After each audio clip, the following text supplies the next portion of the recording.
Wisconsin Draft Week, presented by American Family Insurance. The Green Bay Packers select. The Green Bay Packers select. The Green Bay Packers select.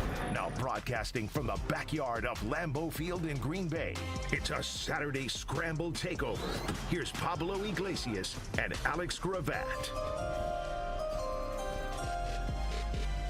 Excitement has slowly been turning into confusion here as the Green Bay Packers have made their first few picks in the NFL draft, the first 3 picks in their NFL draft. I'm Alex Gravatt alongside Pablo Iglesias. We're catching you up on all things green and gold in the Green Bay draft, and it is 45 degrees out. You can see the smoke and steam billowing out of the pipes on the rooftop, so it is exactly what you'd expect from Green Bay, Wisconsin. We are in the shadow of Lambeau Field.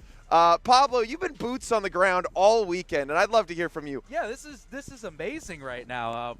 Also what we're seeing here at the Tundra Trio backyard is people are taking photos of our tailgates set up and everything. I had to smile, I had to wave, but people are taking pictures here, and that's what it's been the last few days, is that everybody is just so excited. You can tell that I'm already losing my voice at how exciting things have been over the last few days.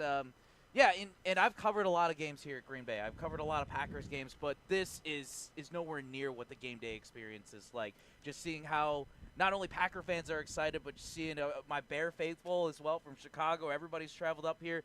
Buccaneers fans, everybody across the league celebrating one of the coolest moments and the coolest stages in the National Football League. So there's not one word to really describe this, but just elation, celebration, all of those things. Last night, too, a really, really cool drone show that I was just floored. Yeah, tell me more about that, because I left after the Packers made their most recent pick. I wanted to go spend some time. My family lives up in Green Bay, and so this was the largest drone show in Wisconsin history. Is that right? I would not be surprised if that was the case.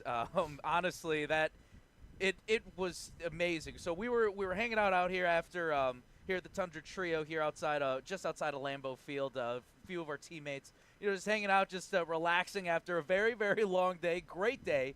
But all of a sudden we saw fireworks. Everybody loves fireworks, so we run out to the backyard, and before we knew it, we just saw all of these lights starting to move around. And then it turned out to be a drone show, which was highlighting, first off, from what we saw, the first-round picks, a lot of monumental ones over the years, and then Jordan Love was the final one. And the cool thing of where we are positioned at in the Tundra Trio, we can't exactly see the crowd. We can see the part of the top of the stage that you're seeing on the national broadcast, but it's still cool to just hear that roar from afar and to hear the bass line just carry over from the Go Pack Go. That's, cool to just see, or hear, rather, the reactions of people seeing that drone show and everything lighting up. You got to see this depiction of Lambeau. You got to see the Lombardi Trophy. You got to see all these moving pictures, the bikes that the players ride going into practice or training camp. I had a Packer. I had the kicker. I believe he got cut that year, but I had a kicker ride my bike from Lambeau over to the Don Hudson Center when I was a kid. I mean, it is such a community feel here. We are in just a couple of houses. We call it the Tundra Trio. It's now the Tundra Duo. We're in a couple of houses literally backed up against Lambeau Field. And so when you say from afar, you can hear the excitement and you can hear the roar of the crowd. When I left the actual draft last night, after watching the Packers draft their brand new tackle, it took me less than 5 minutes to get here. We are right up against it, so we see people are already filing in. It's 9 o'clock in the morning. The draft doesn't even start for another 2 hours, and they are coming in droves. And the thing that's really cool about this, you mentioned, yes, there are the Bear faithful. There are folks who are Tampa Bay fans. I was talking to a Carolina Panther fan all night last night. I'm glad they exist. It's really good. It's bleak for them. It's been pretty tough since that Super Bowl run with Cam Newton. It's been bleak for sure. One of the worst trades in NFL history, which is officially complete now as your Bears have made the final pick that they got from Carolina. But what blows me away is just how much of a homer crowd this is. I mean, it is Wisconsin faithful, true and true. It's green and gold from left to right, top down, over, out, everything. After the Packers made their selection in the second round yesterday, I mean, the crowd, I don't want to say it emptied out. I think most people went to the bathroom. They went to go get new beers, but you could see from the overhead coverage, you could definitely feel it from being in the crowd. It emptied out. I mean, it is so many Packer fans, and they're there for the Packers first, which means, yes, it's cool. And I was waiting because I was hoping to be there as Shadur Sanders got drafted, which he's still on the board somehow in day 3, someone who was projected to go top 5 potentially. But this is a hometown crowd in a really cool way, and I think that it kind of goes to show just how hard it is to get in here if you're not a Green Bay Packer fan. It's the same reason there's a 75-plus year waiting list to get season tickets or whatever that number is. 844-770-3776. That's the Carbos Talking text line. Or no, today it is 800-990-3776. That we are running out of Milwaukee with Will Summers keeping us sounding good from the one called That's All. ESPN Wisconsin yeah, today. we are everywhere. You can catch us. We want to hear from you. If you were at the draft, tell us what made it special. Tell us what was cool or maybe what you didn't like so much. But you mentioned earlier, Pablo, that we could hear the excitement. You can catch all of the energy from Lambeau Field right here at the Tundra Trio. And you said it was really special specifically yesterday, or specifically Thursday, as the Packers draft a wide receiver, Matthew Golden, out of Texas. First time since 2002, which, by the way, Matthew Golden was not alive for that. He was born in 2003. So this is a big deal, and you said it was a huge moment for you personally, just even as a Bears fan. Yeah, and what stood out to me, what's so cool about the setup that we have here is that throughout the night, one, we had live shows going on across ESPN Wisconsin, but then also for our partners and everybody attending here, too, we had kind of live stage reaction. We had the ESPN broadcast going from TV. We had Mark Tauscher, Brian Balaga, Jen Latta on the stage, all reacting in real time. I was following Jen as soon as that pick was announced, and she was just jumping for joy because, well, I also believe, too, that she did come away with a really, really nice payday from the Potawatomi. I believe it was plus 700. The Packers could that she said the Packers would take a wide receiver in the first round. So I'm sure there was a little bit of some investment on that one too. So congrats to Jen, our teammate, on the victory there. But again, you could just feel it here that everybody was excited that Matthew Golden was the first-round pick. And hearing, again, the roars from afar, you could hear the pause when Mark Murphy made the announcement for the first time since 2002. Pause. You know what? We have that audio. Will Summers back in the ESPN Milwaukee One Call That's All studios. He's going to play that for us right now. This is Mark Murphy making the first overall pick for the Green Bay Packers.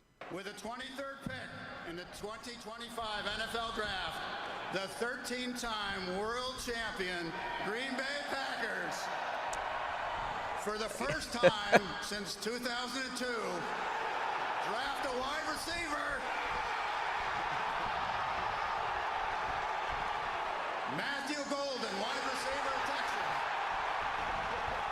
Texas. I mean, it gets me fired up. That was Mark Murphy making the Packers' first pick. Matthew Golden, who was not alive the last time the Packers drafted a wide receiver in the first. And, I mean, he nailed it, right? It's perfect. Yeah, I grew up a theater kid. Let me put it. I grew up a theater kid. I'm all about performance. I'm all about the show. And you know what? It is what it is. Being the Chicago faithful, I still love the rocking the orange and blue. But at the same point, man, I'm walking around with one of our teammates, John, as well. Our PDS guy, just walking around the Lambeau Field area too, and just saying that, as you know, this is a place where my rivals play all the time. But at the same point, he's a Cleveland Browns fan. And we're both like, you know what? We love the game, though. We love getting to be a part of this atmosphere, and that's what it's all about. Is putting on a show. Is getting to be a part of that experience and feeling the chills, feeling everything here, even if it's a little chilly today. Like, this is all part of the experience. And like I said, going back to the theater kid side, it's like that's the show that you got to put on. You got to feed into the crowd. You got to give the people what they want. And not only was it a good show, but it was a good pick, too. And so that was the pick that the people wanted. It's the pick the people wanted, and it happened perfectly, right? Mel Kiper had him as a top 16 draft prospect coming into this one.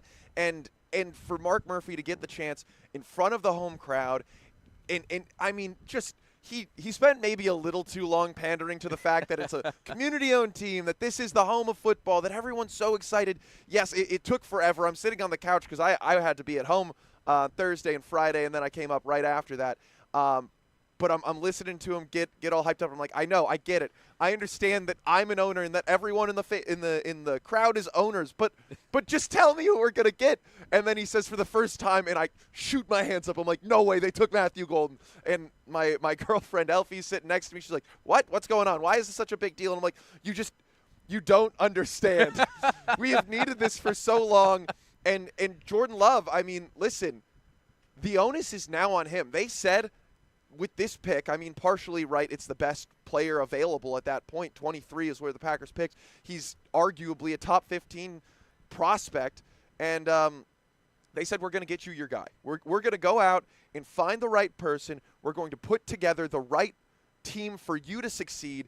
And we're going to kind of say no more excuses. And so that's something I want to get into a little bit later. Who has more pressure on him? Jordan Love, Matthew Golden. Does this put more pressure on the defense? But for now, let's just enjoy the fact that the Packers have drafted 2 wide receivers and a tackle. So they are going all in on offense. This is going to be a high-flying, impactful draft early on, I think. And the other side of this, too, is that we don't know the next time the draft is going to be in Green Bay, too. Like, again, you pander to the crowd. You got to do that exact type of thing. You have the drone show, all of that's dedicated to being a part of the Lambeau Field experience. And I got to tip my cap off to the Green Bay Packers and the NFL for working so well together, because I had no idea how the stage was going to be set up. I thought, was it going to be downtown? Was it just going to be all in the Resch Center? But it's so cool to see that tunnel where everybody was able to get to walk out to the stage and get to be a part of, like, it's a parking lot. That's where they are.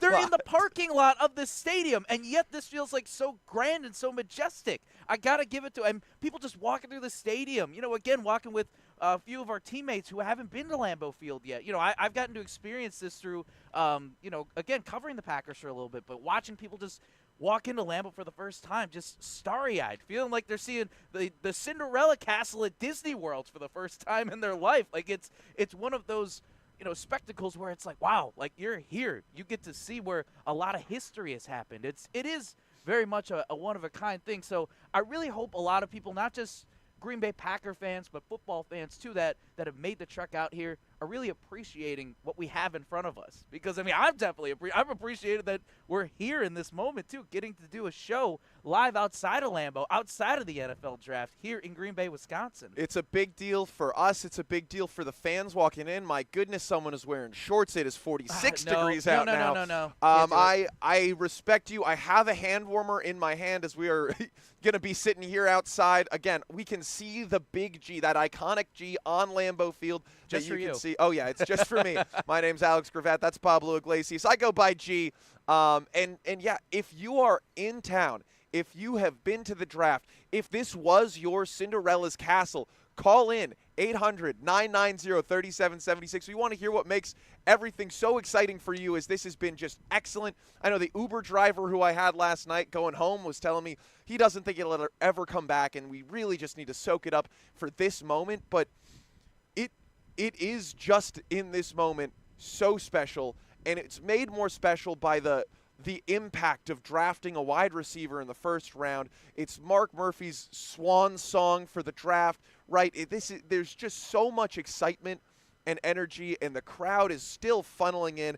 It is a beautiful time for Green Bay Packers football, and it's just something that's so exciting as we get ready for Day 3 of the NFL draft, right? Rounds 4 through 7 are still to come, Pablo. Oh, man, it's that blustery wind is coming in, and it's an exciting one. But like you said, it sets the tone.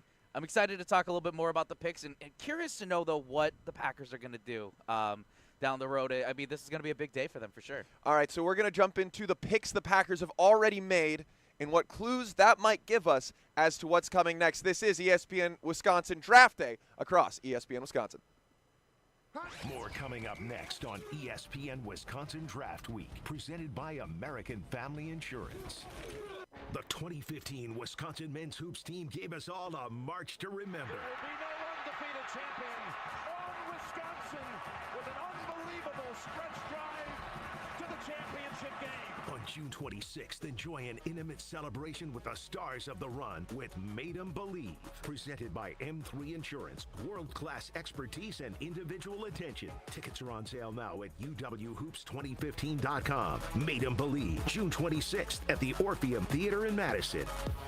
Escape the city and relax at Lake Lawn Resort in beautiful Delavan, Wisconsin. Enjoy outdoor activities on Delavan Lake. Tee off at the Lakeside Majestic Oaks Golf Course or unwind at the award-winning Calidora Spa. With both indoor and outdoor pools, there's fun for the whole family. Take a cruise on the Lake Lawn Queen. Explore stunning shores and historic landmarks and enjoy delicious food and drinks on board. Book your stay today at lakelawnresort.com, where everything is better at the lake. Finding money in your house can be a lot easier than you think. Great Midwest Bank, there's no more couch diving for loose change. Jen Gabe and Chewy's Jen Latta here. GMB has a simple approach to turning your home's value into cash. All it takes is a locally serviced home equity loan or line of credit. They take the time getting to know each customer, making for an easy way to pay for whatever it is you want or need. New appliances, a big repair, a boat, or a pool. It's just a few clicks away with GMB. Great Midwest Bank. Experience your state of tranquility. Turn your driveway into the basketball court of your dreams with Precision Sports, Southeastern Wisconsin's dealer for Mega Slam, Ironclad, and Dominator hoop systems. From installation to customizable painted court lines, Precision Sports is a slam dunk. PrecisionSportsOnline.com. No shortcuts, no compromises, just the job done right. At Exterior Pros, we don't just meet expectations, we crush them. Every nail, every window, every shingle is a step toward your home's next chapter. From the moment we start until that final reveal, we're committed to making your home better than ever. Quality products and craftsmanship you can count on. Go to the pros for your next project. Get started today and save $2,000. Visit extpros.com or call 262-800-4274. That's 262-800-4274. Slide into your neighborhood Century Food Store to score the freshest produce, tastiest treats, and everything in between. Now through Wednesday, save on 2-liter bottle selected varieties Super Chill Soda, 2 for $3. 4-count double roll selected varieties Bounty Towels, $7.99. 6-pack 0.5-liter bottle selected varieties Splash Blast Water, 2 for $6. 40 to 48-ounce selected varieties Starbucks Iced Coffee, $5.49. Let's get some strawberries. Attention shoppers. Safe. Okay. Ooh, pineapple fulfills every need. While you're shopping, a drive way back, it's a gunner. There's something goofy going on with the PA. Need a price check and I'll take me out to the ball game. See, what is going on? You're hearing things. We're at Century Foods, and you can't take your mind off winning that ultimate baseball fan sweepstakes. I'm hoping to throw out the first pitch at a Milwaukee baseball game. Or attend batting practice. Or hold the finish line ribbon for the racing sausages. You don't say. The ultimate baseball fan sweepstakes at Century Foods. Enter on Century's Facebook or Instagram by July 30th. They say seeing is believing. And when you check out what's waiting for you at American Place Casino, you'll definitely believe you'll love it. From thrilling gaming to top-notch service, we're changing the game. Come play all your favorites like blackjack, craps, roulette, and the latest slots. Catch a game at the sportsbook, enjoy great restaurants, bars, and more. If you're ready for excitement, exceptional service, and an experience you'll never forget, then we'll see you soon. American Place Casino. Change the game. Must be 21 years of age or older. If you or someone you know has a gambling problem, crisis counseling and referral services can be accessed by calling 1-800-GAMBLER. Your state, your teams, your ESPN. The ESPN Wisconsin app. Customizable just for you. Find the ESPN Wisconsin app in the Apple or Android app stores today. You're listening to ESPN Wisconsin Draft Week, presented by American Family Insurance on ESPN Wisconsin and the ESPN Wisconsin app. It's time, baby. Hey, I'm finna bring that energy, man. I'm glad to be here. It's a blessing. Green Bay on 3. Hey, let me get a Green Bay on 3. 1, 2, 3. That's iconic. How many people steal the mic? Even just like your draft day alone is just so hyped up. But the fact that he stole the mic as soon as he steps on the stage. That is it's electric. Matthew Golden, the newest Green Bay Packer. It's not the newest, but our newest first-round pick. Wide receiver out of Texas. He took over the stage. He took over the world a little bit when he got drafted 23rd to the Green Bay Packers. This is ESPN Wisconsin Draft Day. I'm Alex Gravatt alongside Pablo Iglesias. Yes, sir. Wally Lukaczynski, who will be rocking with you later today, just showed up wearing an Edmund Fitzgerald pin. He's got a suit. I think he's ready to go. He's definitely going to – either he's announcing a pick or he is going to get picked today. You could always act as our agent, Wally. You'll hear from him 12 to 2 with Corey Sparks, the damn sports show, taking over ESPN Wisconsin as well today. But I don't know. He might not even be on the show. It sounds like he might get his name called. Yeah, no, hey, if he can take over, if he's got that kind of charisma on stage, and it's not that far of a walk. Honestly, watching these draft picks walk from the green room to the stage for their first round picks, I think we could make it in that time. It might take some high knees, but we are just as close as they are. Oh, I'm ready. One of my biggest critiques of the draft to this point, how on earth are you going to send a Matthew Golden out there in a Green Bay Packers hat? We are sitting right next to a spire of cheeseheads. How do you not give him a cheesehead to wear out onto the stage? Would that not be the most exciting, hyped-up moment of the draft? Yeah, put the jersey aside. As cool as it is to have the last name and the number 1 jersey, like, again, it is that – I don't want to call it a swing and a miss, but, hey, it is what it is. I mean – you had to have had the cheeseheads ready to go. How do you not, I'm sure you could have printed his name on the back of the cheesehead, right then and there. That would have been insane even if somebody, it's like, think about like a rock concert too, when you're just throwing out stuff on the stage. I'm sure one fan would have been very happy to throw their cheesehead out onto the stage and be like, wow, Matthew Golden has my cheesehead now. And that's going to be forever part of history. But you know what, it is what it is. But yeah, I feel like the Packers should have been ready to go with that.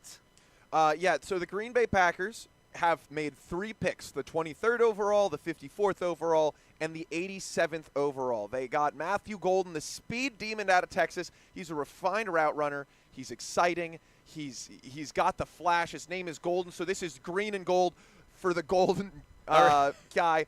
And then you've got he's showed up for some big names, right, or big games. But how many times? All right, when the real question for me though is I got to be a little bit of a stickler here. When are we going to call it on the green and golden punts? How much of a timeline do we have? Because I'm just constantly seeing green and golden puns left and right.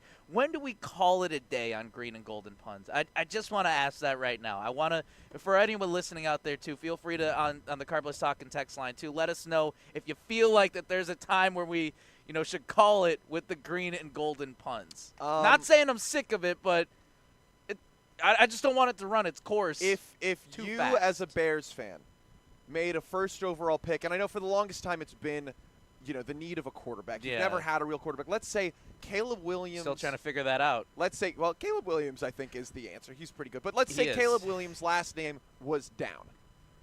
Would you not be making Bear Down jokes incessantly? I don't know if I would. Really? I feel like I've got to – I'm not calling green and golden low-hanging fruit. It is, but sometimes that's the best fruit. I don't know. Like, have you gone apple picking? I go apple picking every fall. It's something I love to do. You go, you get your fresh bag of apples, you have a couple fresh ones, and then you go and you make a pie or whatever it is. It's so much easier to just grab the apple in front. Like, I'm 6'5". I can jump up and grab some of the high ones, but it's not any better or any more worth it than the apple right in front of your eye. I don't know. Even if there's the layup right there, I'm just going to step back and take the 3 at this point. Okay. The game has changed. And I'm gonna let it fly. Alex Strofe, who you've heard nonstop on these airwaves all weekend long, he is a big puns guy, and he's been making the joke all week. And I'm going to continue to make it. They're going to continue to deep into the season. Yes. They're going to continue to do it for years to come, I think. Let's Matthew just get creative Golden with it. Is How about the that? Green Bay Packers Golden Boy. He is the new look green and golden. He's fast, blazing fast. Which is fantastic. He had the fastest 40 at the combine of any of the wide receivers. And I think that he's going to be an impact player. But here's the thing.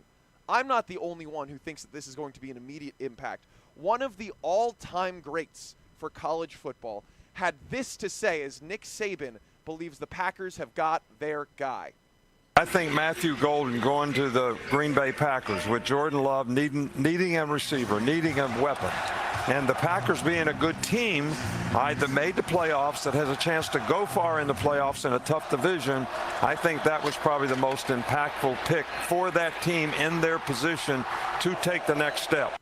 So the Green Bay Packers have got their impact guy. That was Nick Saban on ESPN's coverage of the draft after the draft, which you can still hear the excitement from the fans. That was after pick 32. The Chiefs and Eagles make their swap, and they're getting out of there. And the fans are still go Pack going because it is just a raucous environment here. People are so excited. I'm excited to see all of the families coming in right now. But the Packers getting maybe the best pick for their draft position day one. What do you think, Pablo? You know, outside of the whole pomp and circumstance and everything of the presentation, I do think that this has been a long time coming. It's because there was that conversation last year, really coming into this offseason more so of, are the Packers equipped in that wide receiver room? You know, what's it going to look like?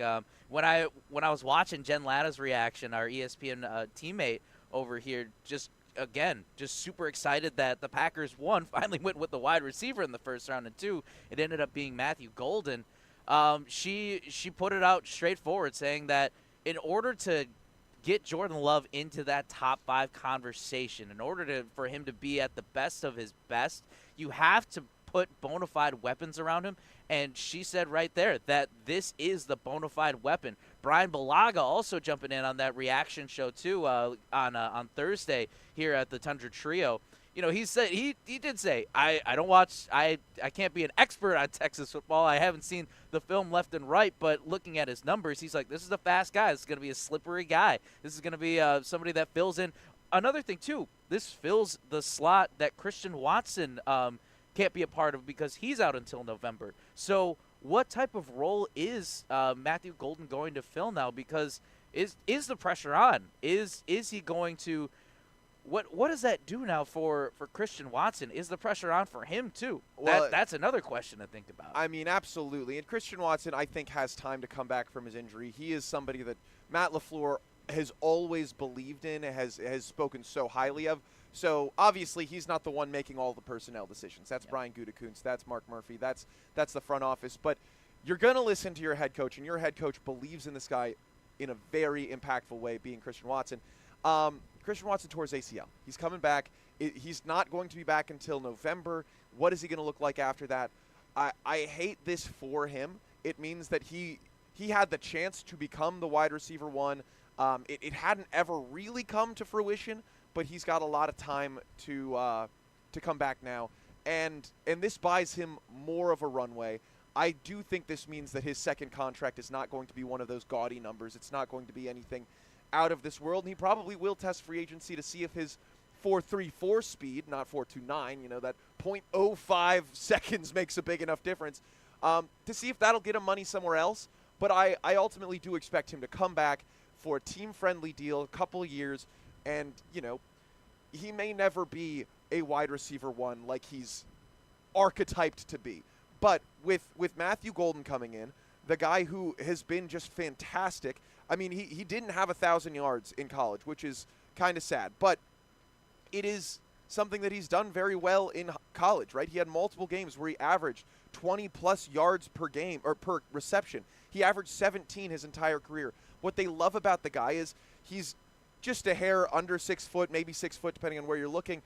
And he can play inside. He can play outside. He's a refined route runner, and he is just an athlete. But a lot of the things that he brings to the table translate really well to the NFL, right? That is speed, and that is good route running. So, you know, what does this mean for the rest of the receiver core when oftentimes the Packers only run 2 or 3 receivers? It means it's time to step up or get out of there. And I want to talk about that next, but I want to remind everyone the Packers made 2 other draft picks yesterday, and that is Anthony Belton, the 6'6", 336-pound tackle from NC State, an absolute mountain of a man who, you know, maybe the Packers didn't need an offensive lineman, but they believe in this guy. He's another guy who's versatile, could play tackle or guard, they believe, and that's what Brian Gutekunst said in his presser last night.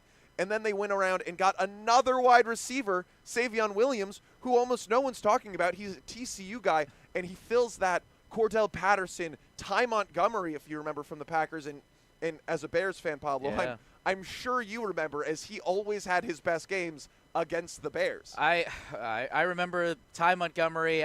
But when you mentioned Cordell Patterson, a Swiss Army knife too, he was a Chicago Bear, and that that's always like, what you want as a receiver. I mean, especially in today's game too, where it's, it's even though you're like this position of a running back or a wide receiver, sometimes we've seen it with Jaden Reed. We've seen him on the jet sweep. We've seen that how Matt LaFleur tries to get crafty with his offense. Just because you're named one position doesn't mean that you are only a pass catcher and a pass catcher only. Like you have to be versatile. So, I want to see exactly what Savion Williams will do for this Packer.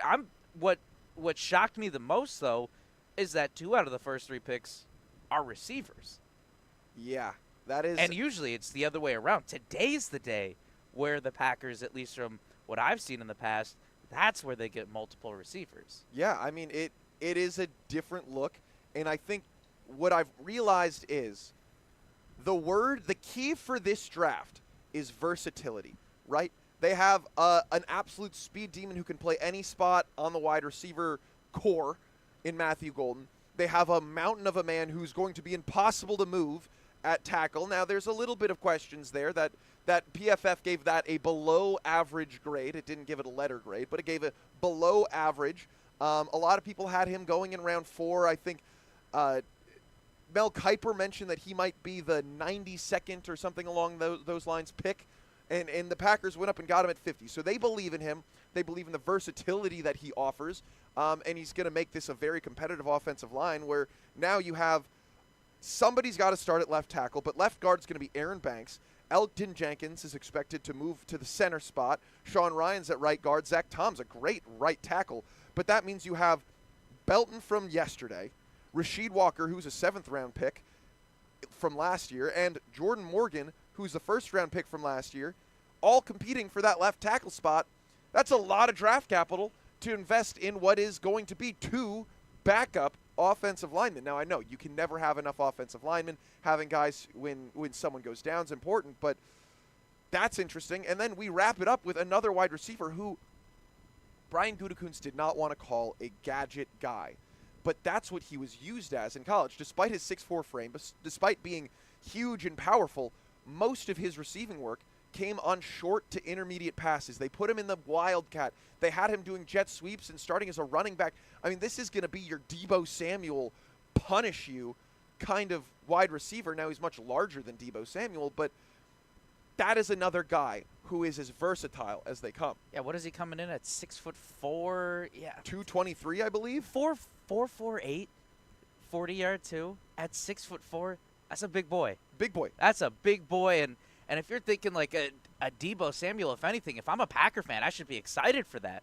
I should be, and I don't think Packers fans are not excited, but it's like, why hide the fact? Like, why try to not call this guy a gadget? I mean, if anything, if I'm Savion Williams and I'm called a gadget, I feel like that's a good gas up for me. I feel like I'm like, yeah, you don't know what type of threat I am. You don't know. It's like I'm not just this one-dimensional guy. I could be used in different formations. I could be in the backfield. Heck, even if I could run the Wildcat formation and throw a pass, why not?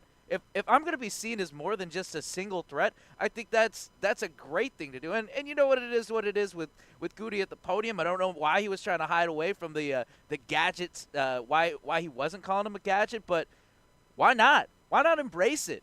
Why not embrace something that's fun, that's changing? Like that's what football is today. You want to be more versatile. You want to be a threat. You want to be that unknown guy of what's going to happen next. And he offers that, and so does everyone the Packers have drafted at this point. We know that Matthew Golden is going to go out there and be a dominant player, but what does this mean for the other guys in this offense, specifically those wide receivers? Jaden Reed, there's a lot of expectations. There was so much hype and excitement around him last year. Dontavian Wicks, the offseason hero, right? A lot of people expected him to step up and make a huge difference, which he did not in the regular season. What does it mean for those guys, and what does it mean for this offense? We'll have more on that coming up next. It is ESPN Wisconsin Draft Day, live from the shadow of Lambeau Field. More coming up next on ESPN Wisconsin Draft Week, presented by American Family Insurance. Get the beat of the Bucks straight from a fan favorite and Bucks legend. Welcome to the fantastic voyage. Marcus Johnson, the captain of this vessel. Tap into Here District with Marcus Johnson, a Bucks Plus audio production. My first mate, Chris Johnson, the only father and son tandem. Your weekly pulse on the Milwaukee Bucks and conversations with the biggest names in basketball. This week, Marcus and Chris give playoff reactions on the pod. Find Here District now on Bucks.com/plus, the Bucks app, or wherever you get your podcast.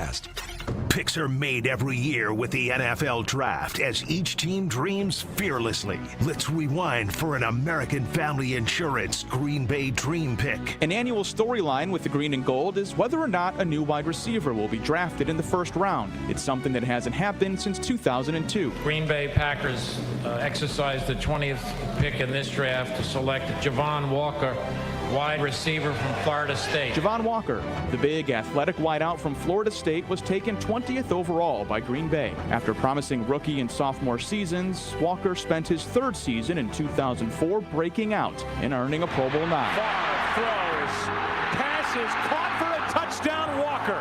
And the Green Bay Packers are out in This Green Bay Dream Pick is presented by American Family Insurance. American Family Insurance is always a great pick because their agents are there to protect your dreams. Get a quote and find an agent at amfam.com. Introducing the newest carbless flavor, Mango Vodka. Flavored with the essence of the ripest, freshest mangoes, carbless mango vodka will transport your taste buds to a sunny beach getaway. New flavor, still the same carbless crafted cocktails with 0 carbs, 0 sugars, and only 100 calories. Enjoy a refreshing vodka cocktail without the guilt. 4 packs of the new carbless mango vodka cocktail are available in stores near you. Find your bliss today at drinkcarbless.com and escape with every sip. Oh, can't show you in there. Why not? That's the bathroom. We need a new shower bad. Think your shower is one of the ugliest in Wisconsin? Upload your photo by April 30th to goodkarmabrands.com/Wisconsin contest for a chance to win a free shower remodel. One lucky fan will win a free shower remodel from Kohler Services, including design consultation, demolition, and removal of your existing shower or bath, and installation of a brand new Kohler Luxstone shower. goodkarmabrands.com/Wisconsin contests. Your current car, soon to be your old car. A new car? Better start looking. But you've got this. Just like Associated Bank's got you with free credit score and score monitoring on most new consumer checking accounts. Because when you know you need to make a big purchase, knowing your credit score puts you in the driver's seat. You've got this with free credit monitor from Associated Bank. See associatedbank.com/checking or ask a banker for details. Member FDIC.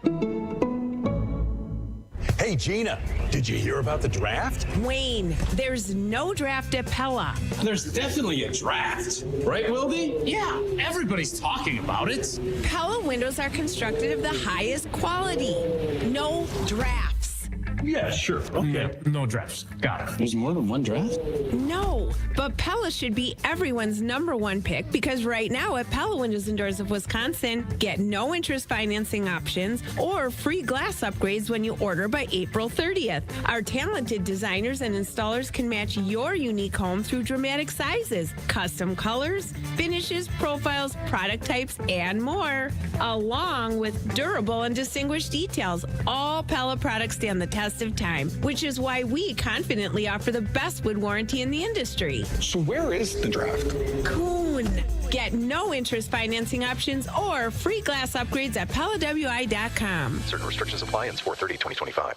Don't miss a second of ESPN Wisconsin Draft Week, presented by American Family Insurance. Download the brand new ESPN Wisconsin app today and stay on top of it all. 6,000 tons more than the Edmund Fitzgerald weighed empty. That good ship and true was a bone to be chewed when the gales This of bump November song gave brought to you a by rain. Part-Time Will back in the One Call That's All group of law studios. And we've got our guy, while he was wearing his pin from the Edmund Fitzgerald, which Pablo Iglesias does not know what the Edmund Fitzgerald is. Is that true? I do not. All right. Please explain. So this is a song, right, obviously, that is about a ship that sank in Lake Superior, or maybe just around. It was around the bend, getting closer to Lake Michigan, but it was in Lake Superior still, and it's just like Wisconsin lore at its finest. I am shocked that you don't know, but I digress. This is not important. I couldn't believe you didn't know. Well, it seems like it's important to you. I mean, please tell me a little bit more about Gordon this. Lightfoot I is need a a world-class lesson. musician, and he made a song about this I giant have heard that boat, song before. the giant boat that goes down in November. Again, we are live from Lambeau Field. This is ESPN Wisconsin Draft Day. We are talking Packers. We're talking cheeseheads. The chat agrees with me that instead of a Packers hat for the first round pick, as he walks out and greets the fans, the faithful here, braving the weather, which, I mean, I guess on Thursday was pretty nice. But today is very cold, despite the shorts that I'm seeing as fans continue to walk into the NFL draft zone. All Packer fans almost. So this is a true hometown hero draft. They should not be handing out a Packers hat to the Packers first-round draft pick. It should be a cheesehead. And if you don't have the gall and the vitriol to wear the cheesehead right away, I don't know what you're doing. And the chat agrees with me. We've got multiple people on YouTube, multiple people chiming in on the Carblo Stock and Text line, 800-990-3776. That's your way into the show. Tell us what you think about the Packers' first draft picks as they have gone wide receiver, tackle, wide receiver, and that means something's got to give. There are a handful of Packers wide receivers now. We've got Matthew Golden, first-round pick, speed demon, 4.29. Savion Williams, who is an absolute unit. I mean, he can do anything. He's a gadget guy. He's 6'4". He's huge. He's strong. He's powerful. We're thinking Deebo Samuel, Cordell Patterson. I mean, this is the archetype that you're looking for to make an offense dynamic and versatile. But then you've got the guys who've been around. Fourth year, Romeo Doubs. Third year, Jaden Reed. Third year, Dontavian Wicks. Christian Watson in his fourth year, coming off of an ACL injury.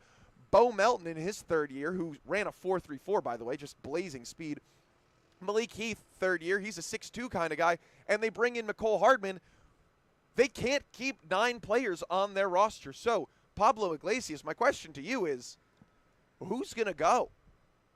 I'm just breaking this down right now. I would think that it could potentially be Mecole Hardman, but I don't know. I mean, right now he also fits a special teams role.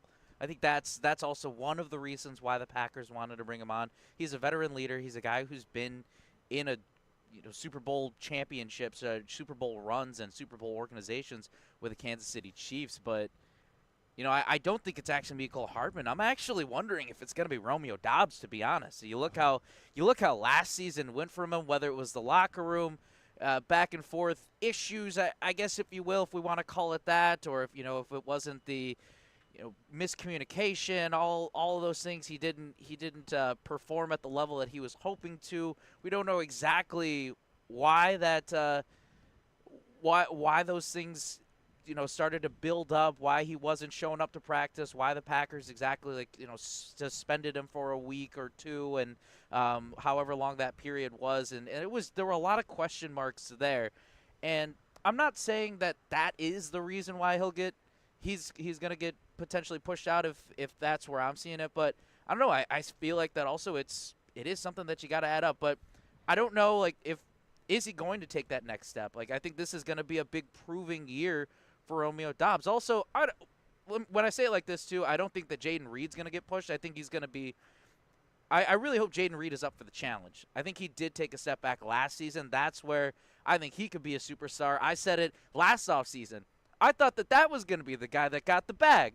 I thought that's the guy that you should throw the money at. And if they did that last offseason and he had the season that he had last year, I would have been so disappointed because I'm like, I just had so many high expectations for Jaden Reed. I thought, again, he's the guy that could almost do anything, even though he's a slot guy.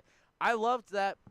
I go back to the play of against the Rams last season where he was in triple coverage, and Jordan Love maybe taking a little too much of a risk, threw that ball out in triple coverage, and Jaden Reed somehow comes away with it. We only saw flashes of that last season, and I felt like it was a little more consistent in his first season. Mm-hmm. So in the post-game interview for that play in particular against the Rams, Jordan Love said, "Yeah, coach is going to say that's an A for outcome, an F for decision making." That was, he just put it up for the people, and the 5'11" Jaden Reed came down with it in just a fantastic way. But I think that we can all agree Jaden Reed, despite losing snap percentage, probably a safe bet to be on the Packers as we move forward. Matthew Golden, absolutely. First-round pick, 4.29 speed. I mean, he's a guy. He's a dog. He's probably safe. Savion Williams, again, probably safe. I think that you bring in Matthew Golden, who runs a 4.29, has multiple kick returns for touchdowns in his college career, one of which was 100 yards, and then he's a first-rounder. I think Mecole Hardman, we draft or sign him to a one-year deal. I don't think he's ever going to even make it to Green Bay. I mean, he might be getting a call today to say, hey, sorry, man, you're going to have to find, go see what the Bills are doing. Go see what's happening over there as the Bills get nothing, and the Packers, the Bills were originally supposed to get Savion Williams. That was what everyone was saying, and that's why I bring it up. But Mecole Hardman, once again trading a pick to skip out on a wide receiver. That Xavier Worthy pick that they traded to the Chiefs last year. Oof. Hopefully it doesn't hurt them. So Mecole Hardman, I think, is out of town. Malik Heath, I've enjoyed watching him. He's stepped up when the Packers needed him, but he's never been anything crazy.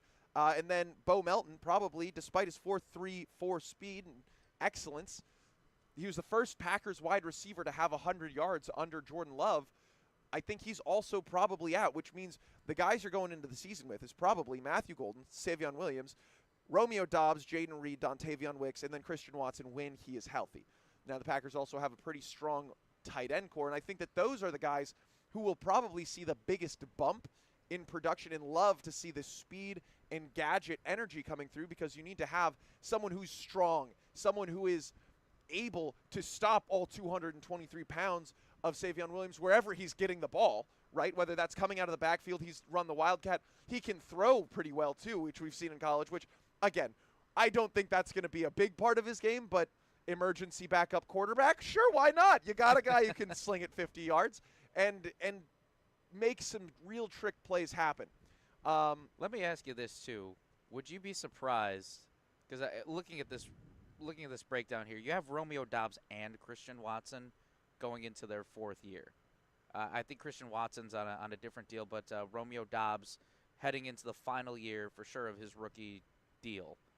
And I feel like I'm more and more convinced now that I think about it that I think this might be, unless he blows up, unless he has, and I'm not just talking about Packers star-studded season. I am talking about he is like, wow, how is he like the top dog in the league? Like this is he showed us a few flashes his rookie season. I remember Aaron Rodgers in training camp saying that Romeo Doubs had some of the strongest hands that he has seen. He was really impressed with his catching abilities, and it just feels like there's been a little bit of a drop off.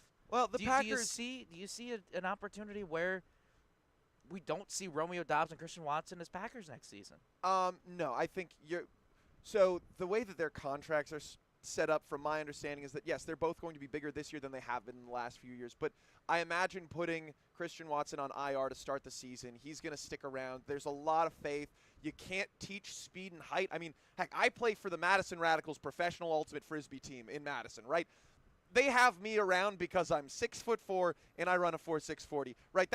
Those are my main things. There's a lot of people in the world who can throw better than me. There's a lot of people who know the sport better than me, but I can do things that people can't do because of that. That's frisbee. This is football. It's a much bigger deal here, and the margins are so much smaller. So you need to have those things. He's going to get plenty of time to recover. And like I said, I think he's going to come back as a Packer next year, get re-signed. He's going to test free agency. It's not going to go super well. And he'll sign a team-friendly deal. On the other side, Romeo Doubs, going into his fourth year, is he someone that other teams might be interested in trading for? That's where, today as we get ready for the 4th through 7th rounds, that could make some sense to me. I still anticipate them keeping him around because it's a relatively cheap deal. I think it's only like $1.3, $1.4 million hit this year. And as far as his hands go, I think it would be really tough to let Romeo Doubs go, because I think that more than any other receiver that the Green Bay Packers have at this point, he's a possession guy. He's your third down guy. Now, if Tucker Kraft steps up in a meaningful way, then yes, I see I see him filling the same role that Romeo Doubs does, plus he's going to be a better passer or run blocker. But in terms of letting him go, I don't think that there's a world where we cut Romeo Doubs. And we'll get this up on Twitter. I want to put this out as an ESPN Draft Day poll question. Which Packers receiver do you think is most likely not go, or which receiver do you think will most likely not be on the Packers come the start of the season? The options we'll put out there: Romeo Doubs, Dontavion Wicks, Christian Watson. Because I think Bo Melton, Malik Heath, McCole Hardman, those are all guys that you might keep around in a practice squad facility. Yeah, right. Like you love Bo Melton and what he's done. He's the kind of guy who you want to have around in case Jaden Reed or Matthew Golden goes down. He doesn't have a super strong market despite that speed. But I don't see him being a starter and a true impact player, specifically when you go wide receiver, tackle, wide receiver to start the draft. Yeah, and the Packers only keeping 6 receivers last season, and having a pair or a trio out there, and what's it going to look like now with it? And it feels like there's a lot of confidence too in not just Tucker Kraft himself, but also Matt LaFleur believing that Tucker Kraft could be like a legitimate number 1 option in this offense. So, what is that going to look like? How are they going to spread the wealth there? And then you got Josh Jacobs. It is a good time for sure for this offense. They're young. They're still trying to prove a lot. But looking at it on paper, and it does remind me, though, this was kind of where we were coming into last offseason.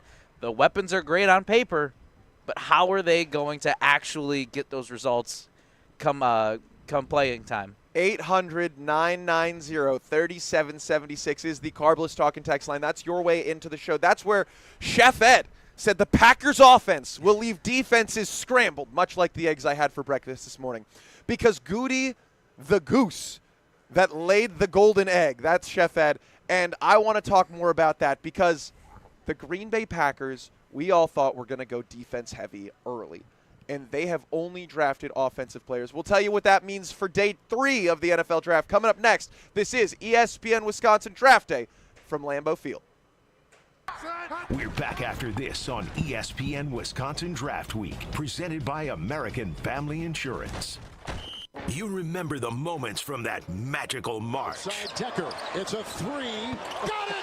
On June 26th, celebrate the squad with Made 'em Believe, a special night with Bo Ryan, Frank Kaminsky, and Sam Decker. Here's Kaminsky, the drop stab, that's his favorite. And the 2. Presented by Bud Light, Michelob Ultra, Potosi Varsity Ale, and Potosi Hard Seltzer. Tickets are on sale now at uwhoops2015.com. Made 'em Believe, June 26th at the Orpheum Theater in Madison. Are you heading up to Green Bay for the draft? If you're looking for a ride there and back, the Potawatomi Hotel and Sportsbook have a couple of packages you should check out. Hey, it's Jen Latta. I'm here with Sarah Neubauer from Potawatomi Casino Hotel. Sarah, tell us about this first package, a hotel stay and shuttle rides for 2 people. Yeah, we have a limited deal going on that includes a 1-night hotel stay and shuttle ride to and from Green Bay for 2 guests. The cost is $600 per night, but listen to what this package comes with.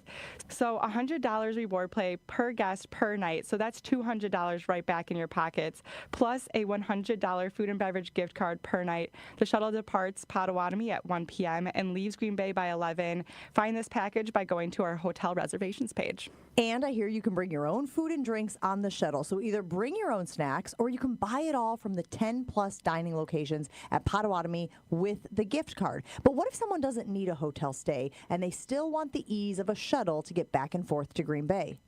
Yeah, we have individual shuttle passes available for purchase as well. It's $100 per person per day, but you also get $25 of reward play, so another $25 of free money to use at the casino. The shuttle departs Potawatomi at 1 p.m. and leaves Green Bay by 11. And same perks as before, you can bring your own food and drinks on the shuttle. Now, finally, what if someone wants an awesome space just to watch the draft right here in Milwaukee?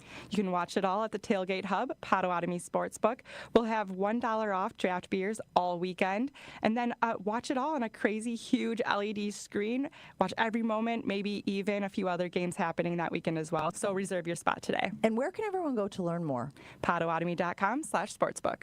Stay up to date on the Green and Gold all off season. The Green and Gold Fix podcast is brought to you by Potawatomi Casino Hotel. Luxury stay, elite play, unwind in sophisticated comfort. Win big, dine, and experience the events in Milwaukee. Enough is enough when it comes to living with joint pain. If you're experiencing chronic joint pain in your knees, your hips, your shoulders, or your back, it's time to call my friends at QC Kinetics. They're the nation's leader in regenerative treatments, and they're helping you get your life back. When I went to the Greenfield location and I got to see everything that QC Kinetics had in store to help its patients, I was amazed at all the different tools in their toolkit to bring people back to full health. We're talking plasma, platelets, PRP, cutting-edge regenerative treatments that are giving people their life back and giving them long-term pain relief. QC Kinetics is able to do all of this without surgery, drugs, or downtime. A healthier life is on the horizon for you, but you need to take that next step to call QC Kinetics to get your free consultation. Now is the time to start enjoying life without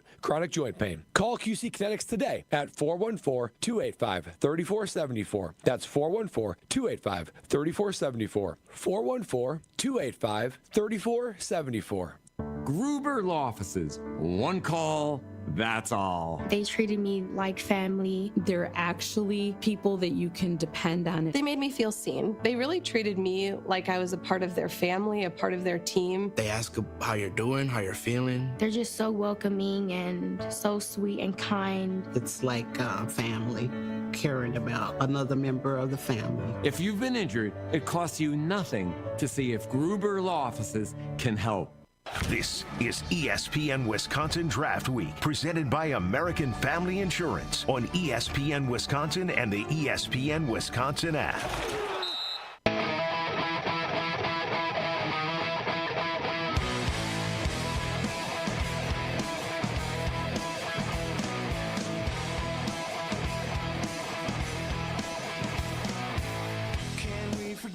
Is the Packers offense good enough to make up for the fact that they have not drafted a defensive player to start this NFL draft? I'm Alex Gravatt alongside Pablo Iglesias. This is ESPN Wisconsin Draft Day live from the shadow of Lambeau Field. It's still cold. It's windy. It's everything you'd expect from a Green Bay experience, specifically right now as the NFL draft is in town. Pablo Iglesias, what say you? Oh, man. Well, first off, it is getting chillier. Even though we've been in the shade, our Unsportsmanlike team, you could see that you could listen to them 6 to 9 on ESPN Madison across the board, too.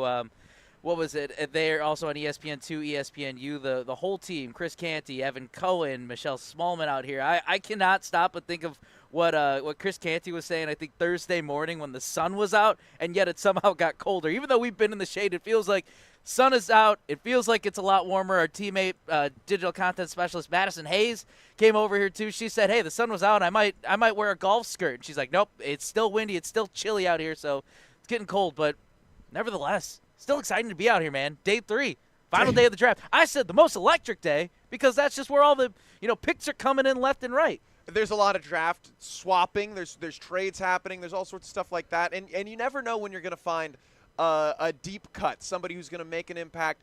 Carrington Valentine, for example, he was a 7th round pick. We weren't sure what was going to come from him, and he is now a projected starter. And I mean, listen, we haven't talked about it yet. Jair Alexander is still a Green Bay Packer, and that is kind of a surprise. Most people thought once the new year for the league came around, he would be gone, whatever it was. We weren't sure when he was going to be on his way out, but we were all pretty sure that he's on his way out of the green and gold. And that stinks because he's a fantastic player, but he's been injured early. He's been injured often, and there's been some, off the field or even on the field, but personality issues with that. He's part of what makes up 43%. I did some math. 43% of the Packers' cap space that is spent on defensive line or defensive back, right? That is over $122 million. And they're spending $24 this year on Jair Alexander. And listen, there's a very real chance that he gets moved today. And if that's the case, I don't know if the Green Bay Packers have done enough to keep up with the other teams in the division in particular on defense. Now, offensively, the Packers have put themselves in a fantastic position. This is going to be a tough season. It's going to be a great learning opportunity for the young guys. It's getting Jordan Love protected and getting him the weapons that he needs to be effective.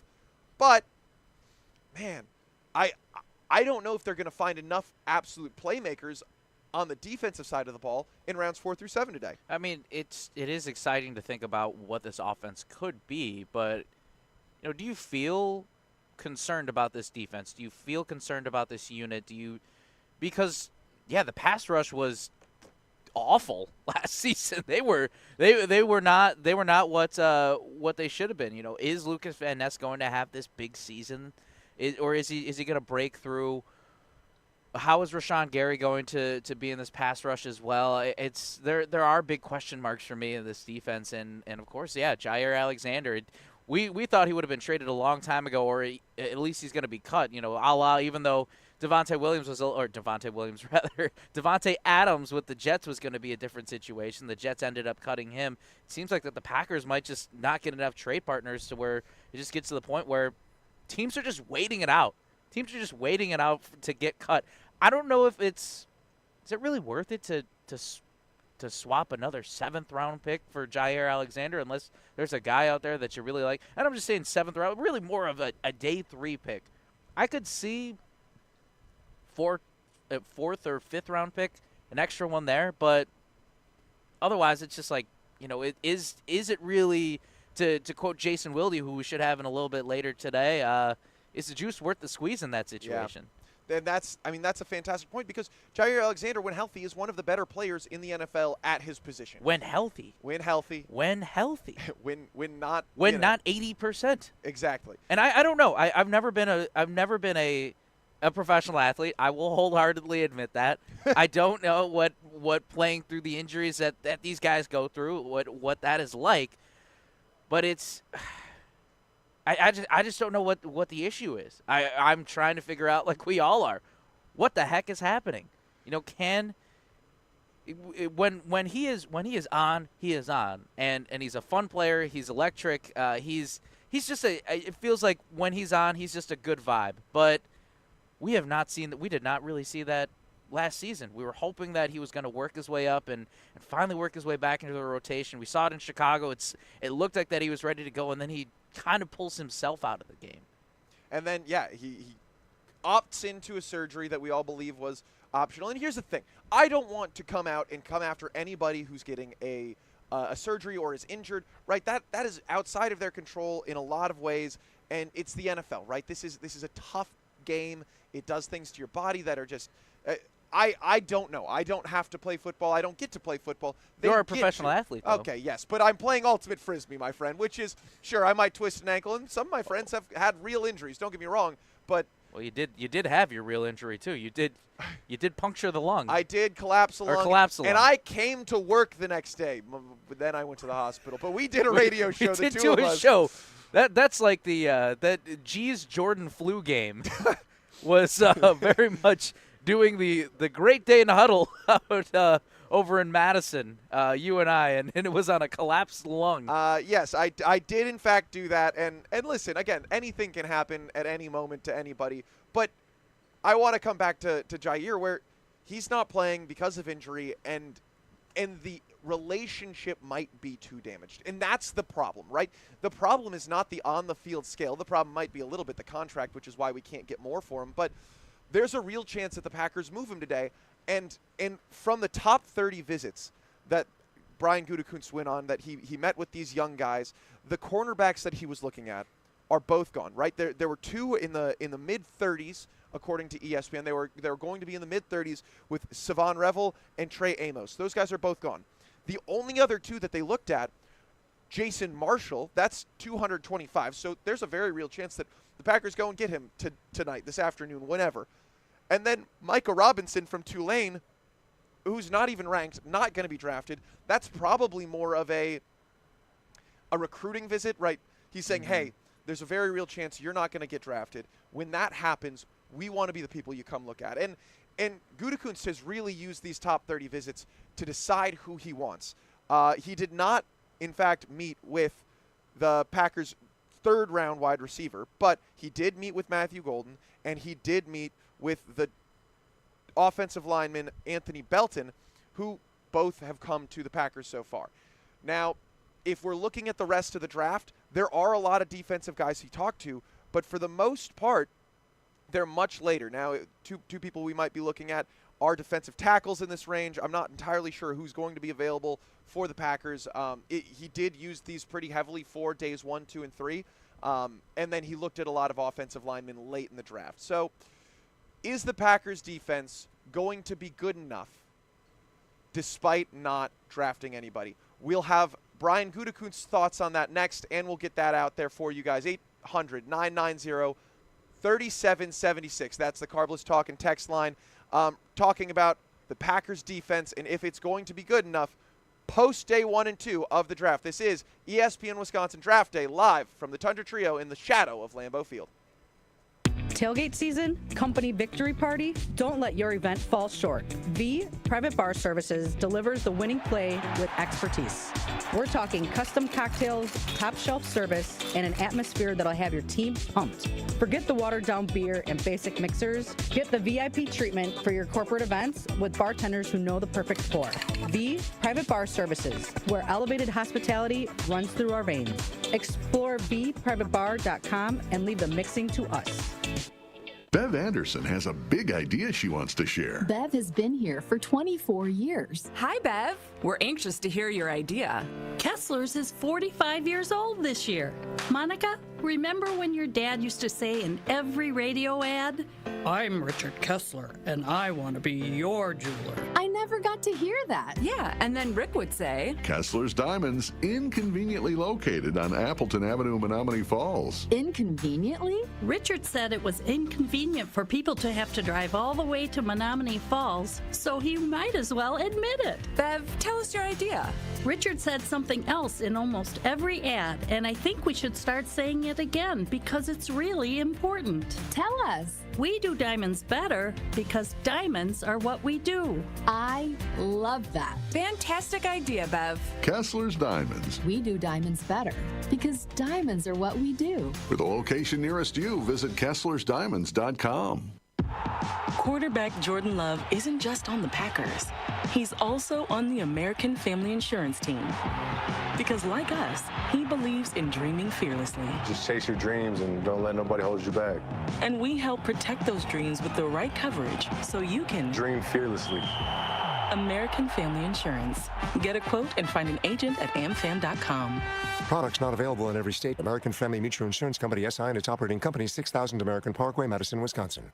Hey, this is Gabe Neitzel. You're listening to 94.5 ESPN, WKTI, and WKTI HD, Milwaukee. A locally owned Good Karma brand station. Okay, Green Bay, it's your time. The NFL draft gets underway in Green Bay. Look at all of these people expecting $250 million over the weekend here in Green Bay. We need to continue to ramp up our sense of urgency. If they're not better this year, there's going to be a lot of seats warming up. They've needed receivers in the first round and not done it. With the 23rd pick. We were watching the board and just trying to do what's right for the Packers. In the 2025 NFL Draft. Great spin by Golden. Man, that was 24-karat Golden. The 13-time world champion Green Bay Packers. It was so cool, you know, the energy that the Packer fans got, man. You know, I could just feel it. I'm glad the organization picked me. Guys are coming in and making an impact quicker, and I certainly think Matthew has the opportunity to do that. For the first time since 2002. On a night when they announced the pick in Green Bay, what an awesome, awesome moment. They took Matthew Golden. Draft a wide receiver. Welcome to my Texas wide receiver Matthew Golden is a Green Bay Packer. Love the Packers getting Matthew Golden, a guy they needed. Touchdown, Matthew Golden. Matthew Golden, wide receiver, Texas. I don't think he's supposed to grab the podium microphone and yell to the fans after he's picked. Welcome to my Green Bay on 3. 1, 2, 3.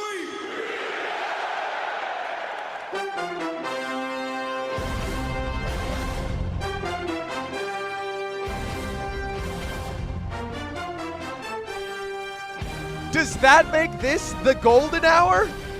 I will give it that one. That's a pun that hasn't been used yet, and I like that. It might be 10 o'clock in the morning, but it is the golden hour. I'm Alex Gravatt alongside Pablo Iglesias. This is ESPN Wisconsin Draft Day presented by American Family Insurance. We are at the Tundra Trio in the shadow of Lambeau Field. I can see the big G right in front of me as fans continue to funnel in. And my goodness, what an exciting, fantastic montage put together by the team we've got going back at the One Call That's All Gruber Law Offices studios in Milwaukee. Matthew Golden, the poster child of this draft, absolutely. Nick Saban, we heard it earlier. He believes this could be the most impactful draft of any player, right, for what it means to their team right away. So the Green Bay Packers get their receiver. They get their tackle, this mountain of a man. They get their draft. There's all the people, all the energy. Pablo was talking about earlier. We are mere steps away from where the NFL draft is happening here at the Tundra Trio that Good Karma Brands owns. And we can hear the energy. We can hear the excitement. We can hear the chants of Go Pack Go resonating through the neighborhood. And that's exactly what it is. It is just a neighborhood here outside of Lambeau Field. And that energy has been palpable all weekend long, Pablo. Isn't that right? Yeah, absolutely. Again, it's just it's almost a calm before the storm here as we're in the shadows of Lambeau Field here at the Tundra Trio getting ready for day 3. It's even though it's the nice thing, you know, I've been out here for all 3 days, and I love me some sunlight, man. We got a little bit of it on Thursday, but for the most part, yesterday was rainy. Then we had a little bit of an overcast on Thursday. The sun is out. It's a little windy, so put on that jacket. But, man, I just love it. I love how it's just such a good radiating vibe out here, man. And I'm ready for day 3. This is I don't know how else to say it, man. It's just an immaculate type of vibe out here today. Now, my experience wasn't quite what yours was. I was not here for day 1 of the NFL draft. I was watching from the comfort of my home in Madison, Wisconsin.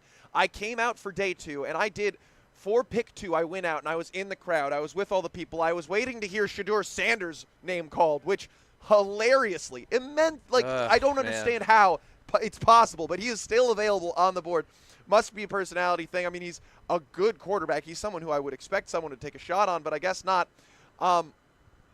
Let's stop taking shots, too, at just saying – I've had conversations with people of why they don't want Shedeur Sanders to be taken. It's like, I don't – and eventually the conversation just gets to the point where they don't like Deion Sanders. Why are we using that as the main point, whether people want to use that right up front or not? Let's put that aside. It is what it is. I think Shedeur would be a good asset to a team.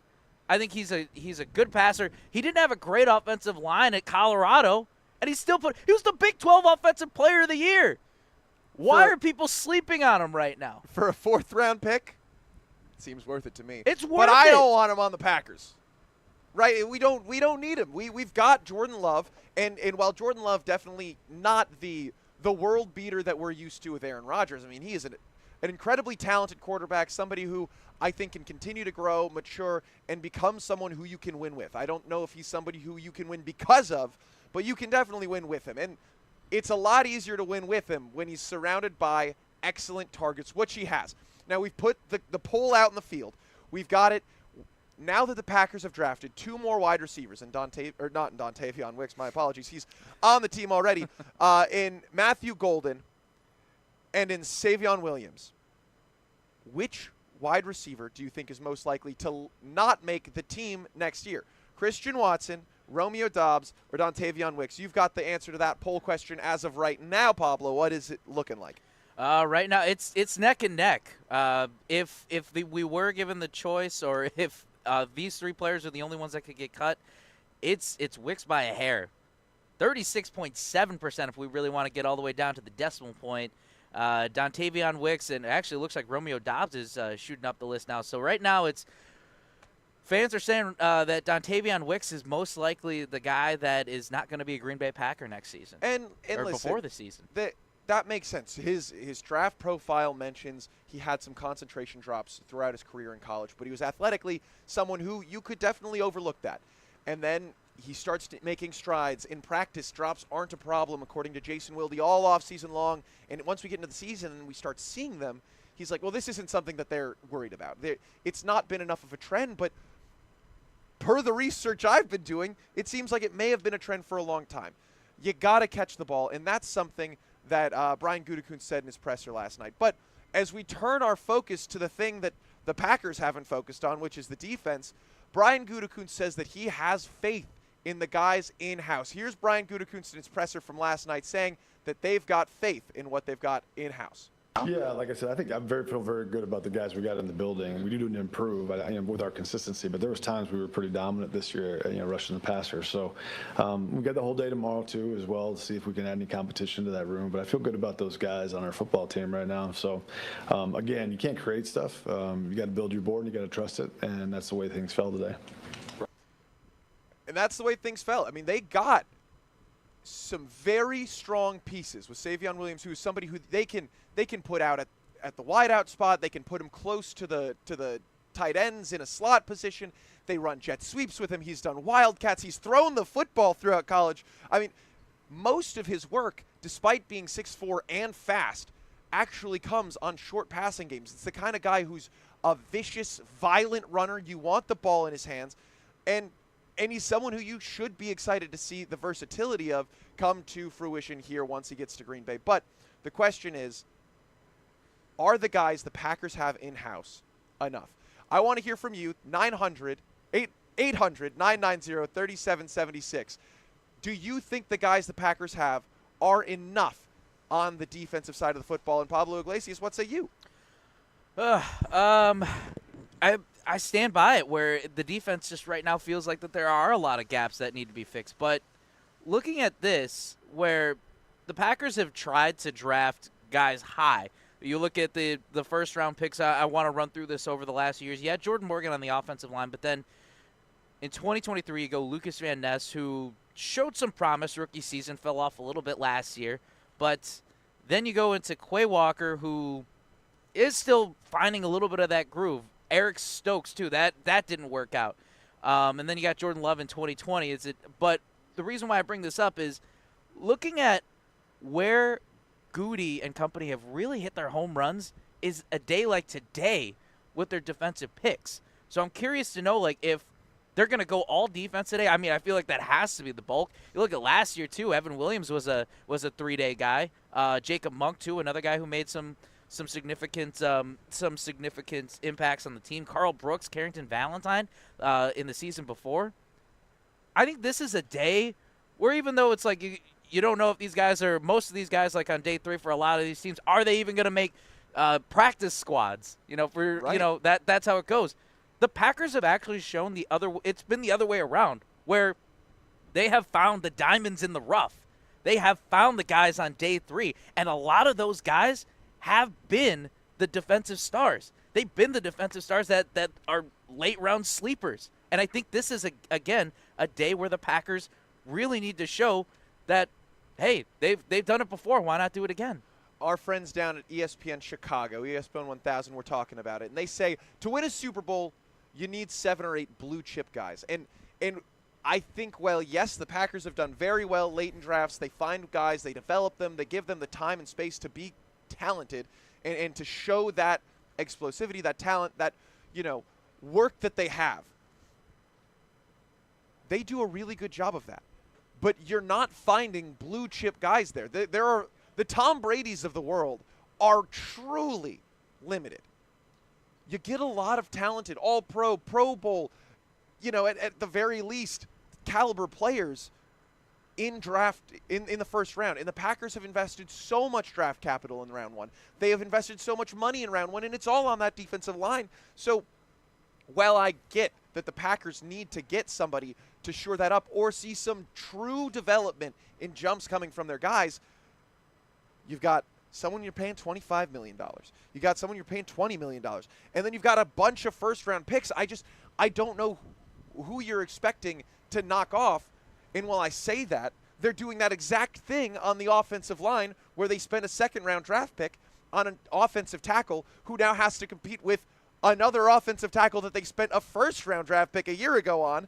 And arguably the best player of the 3 options they have for left tackle is a 7th-round pick. So I don't know exactly where they're going to go with this, but they need to make improvements along the offensive or defensive line, the defensive front in particular. Goody believes that they can do that from within, but from what I've seen so far, I'm not certain that that's the case. 800-990-3776. That's your way in. We want to hear from you. Do you think the guys in-house have what it takes to make that jump, much like Goody believes that they can, or at least he said to us? Or do you think that they need to find a guy in the draft today, going into rounds 4, 5, 6, and 7?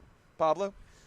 You know, it's interesting what comes to mind, and I want to even go into the college side of it, where Luke Fickell, who was on Wilde and Tausch a couple weeks ago towards the end of spring ball as the Wisconsin Badgers wrap up, he even said where college ball, guys need to make an immediate impact if they want to get some playing time right off the bat, and you got to invest in these young guys. And Goody even said it too. You heard it at the start of this portion, is that they're looking for some real first-day impact guys. I mean, the chances of that happening with every single pick that you get on a, whether it's, day 1, day 2, day 3, I mean, those aren't high odds, but I feel like that the Packers have shown, at least over the last few years, that 1 or 2 guys from the third-day picks, they've ended up being pretty decent.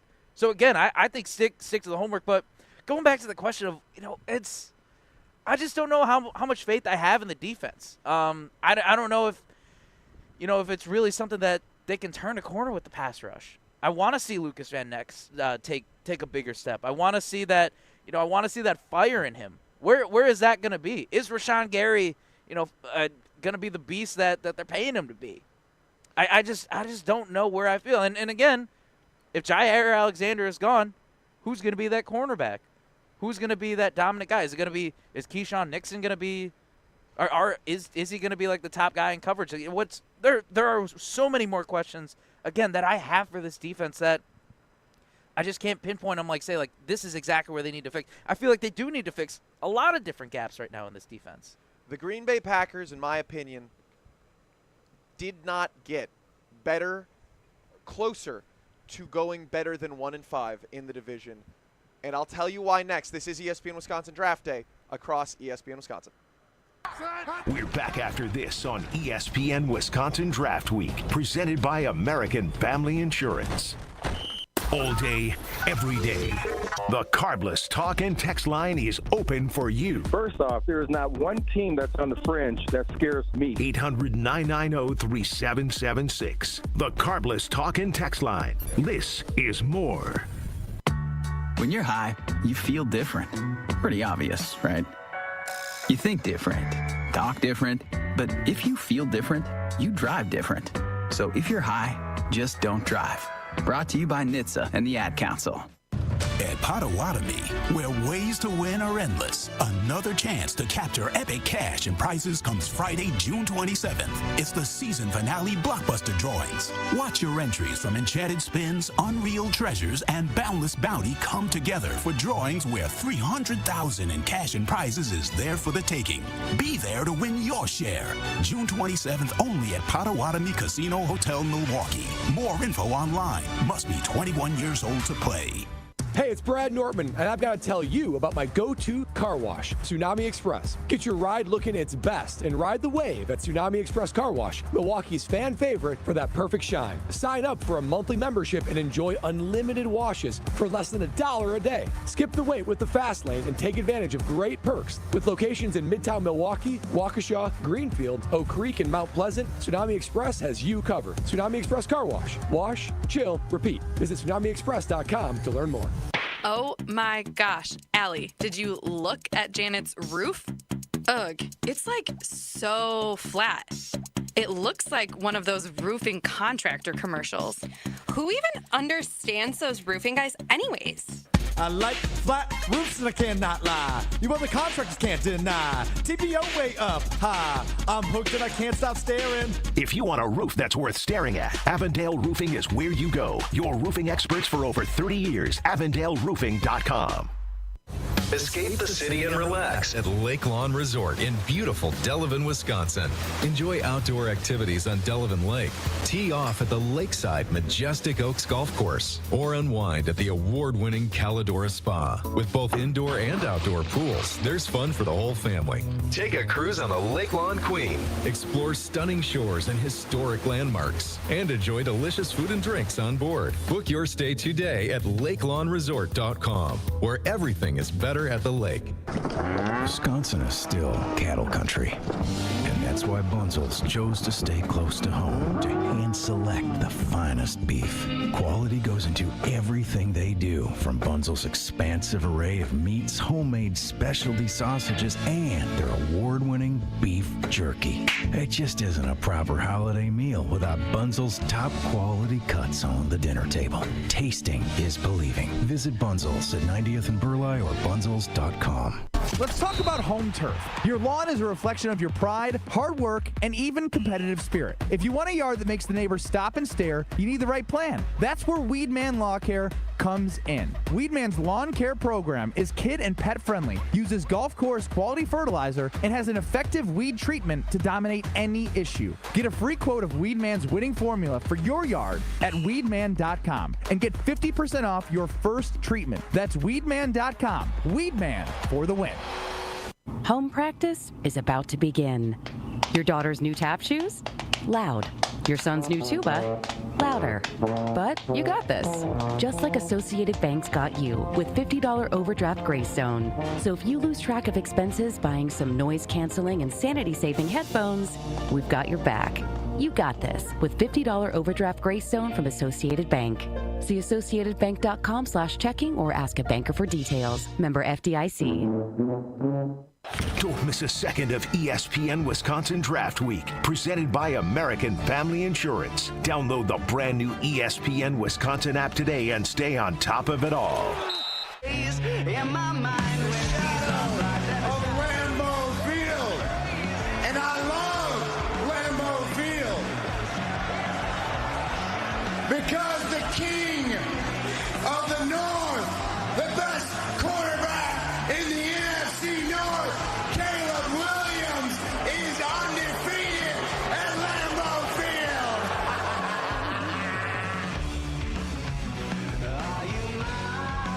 That's glorious.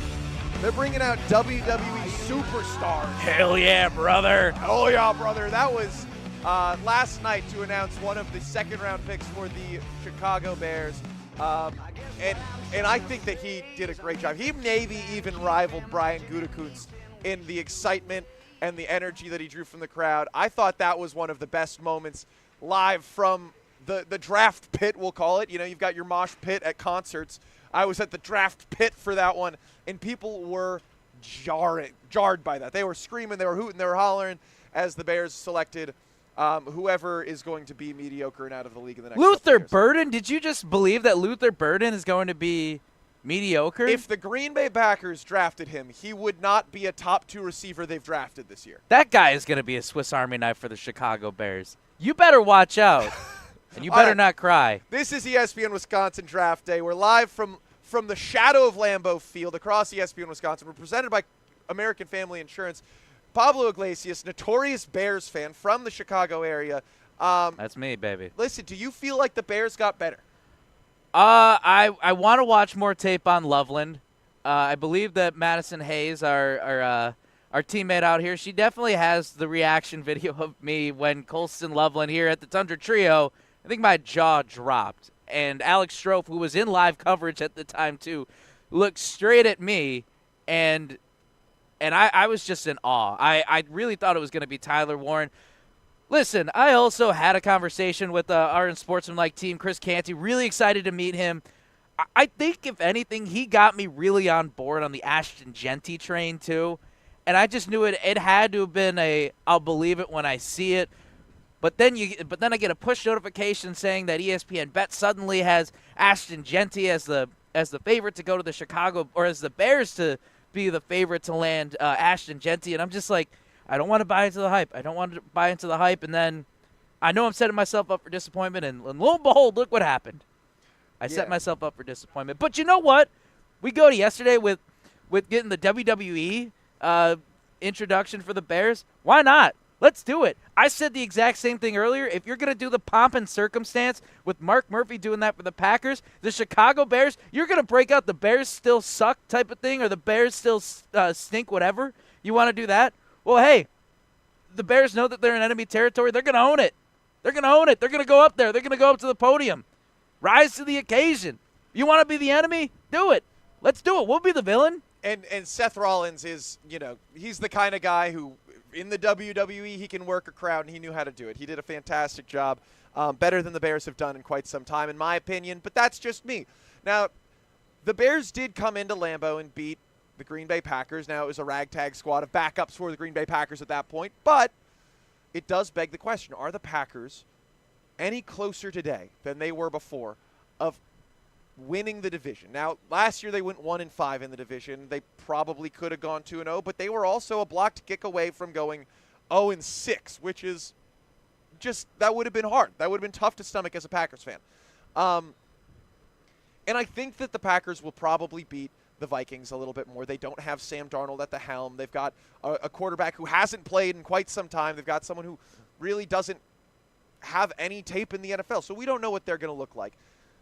But did they get any closer to beating the Minnesota Vikings, who have drafted the most the Detroit Lions, who have drafted the most Detroit Lions players they possibly could have, with Tyleek Williams, Tate Ratledge, and Isaac Tesla. I don't know if I'm saying that, but Tesla.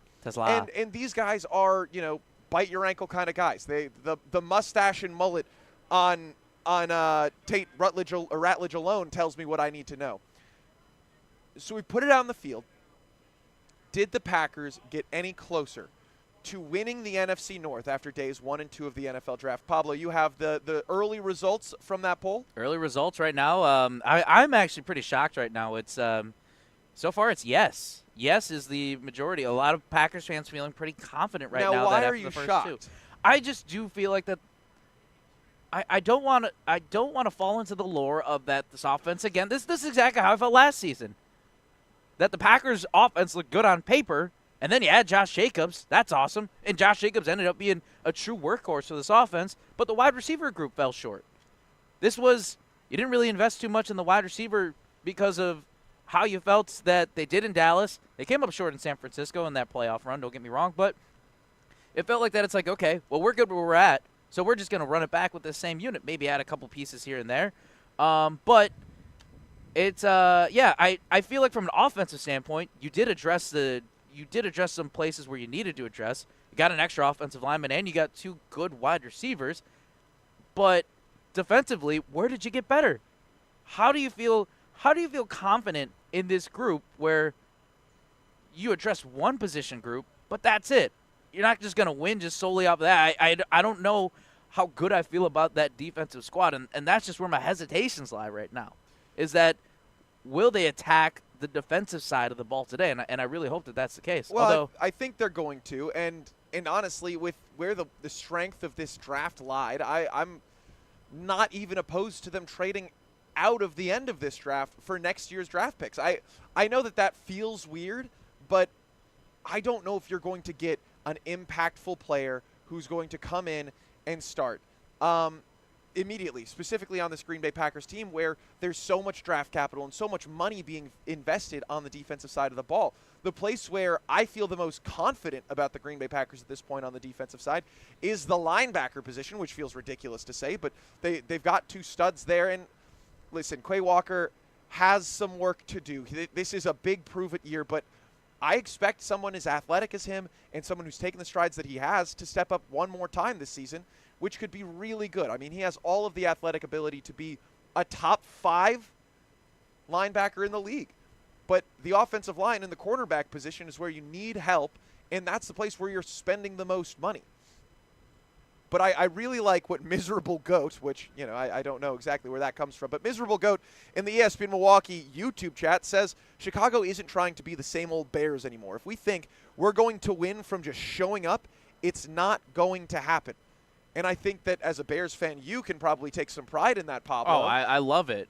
But I think that it's a very real situation, right? The games against the Packers and Bears both times were just absolute fights all the way through and through, and the Packers can't rest on their laurels anymore, and they have to tighten things up defensively, which it looks like it's going to have to come from inside the room right now, but I don't know if offense is really what the team has needed to win in the division so far. Gee, I do feel like it's a good time to bring in the blitz onto you too, not just for me as the Bears fan, but also Will over at the One Call That's All studio at ESPN Milwaukee. He's also a huge Bears fan too, and I know that during the Thursday reaction show, they went straight to Will's reaction for the Colton Loveland draft pick, and I think, hey, Will, correct me if I'm wrong. How are you feeling about the Bears over these last couple days?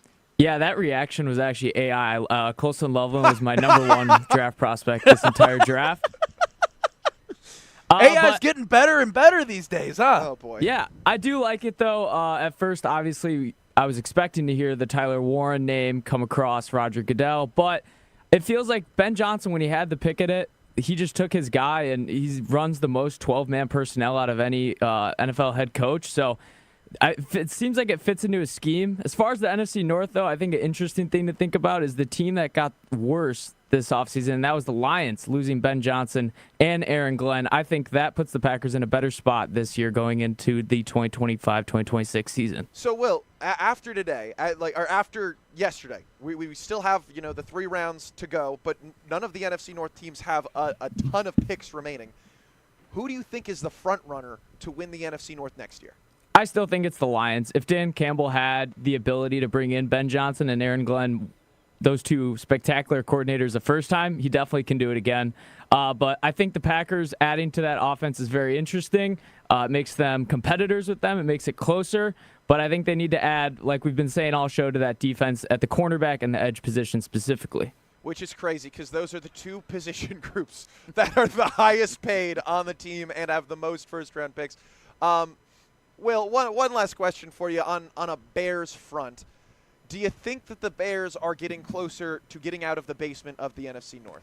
Yeah, I think they are. And it was a very interesting offseason, too, because the past couple ones we've seen where they've added the new shiny Lamborghini, the new wide receiver, the DJ Moore, the Caleb Williams.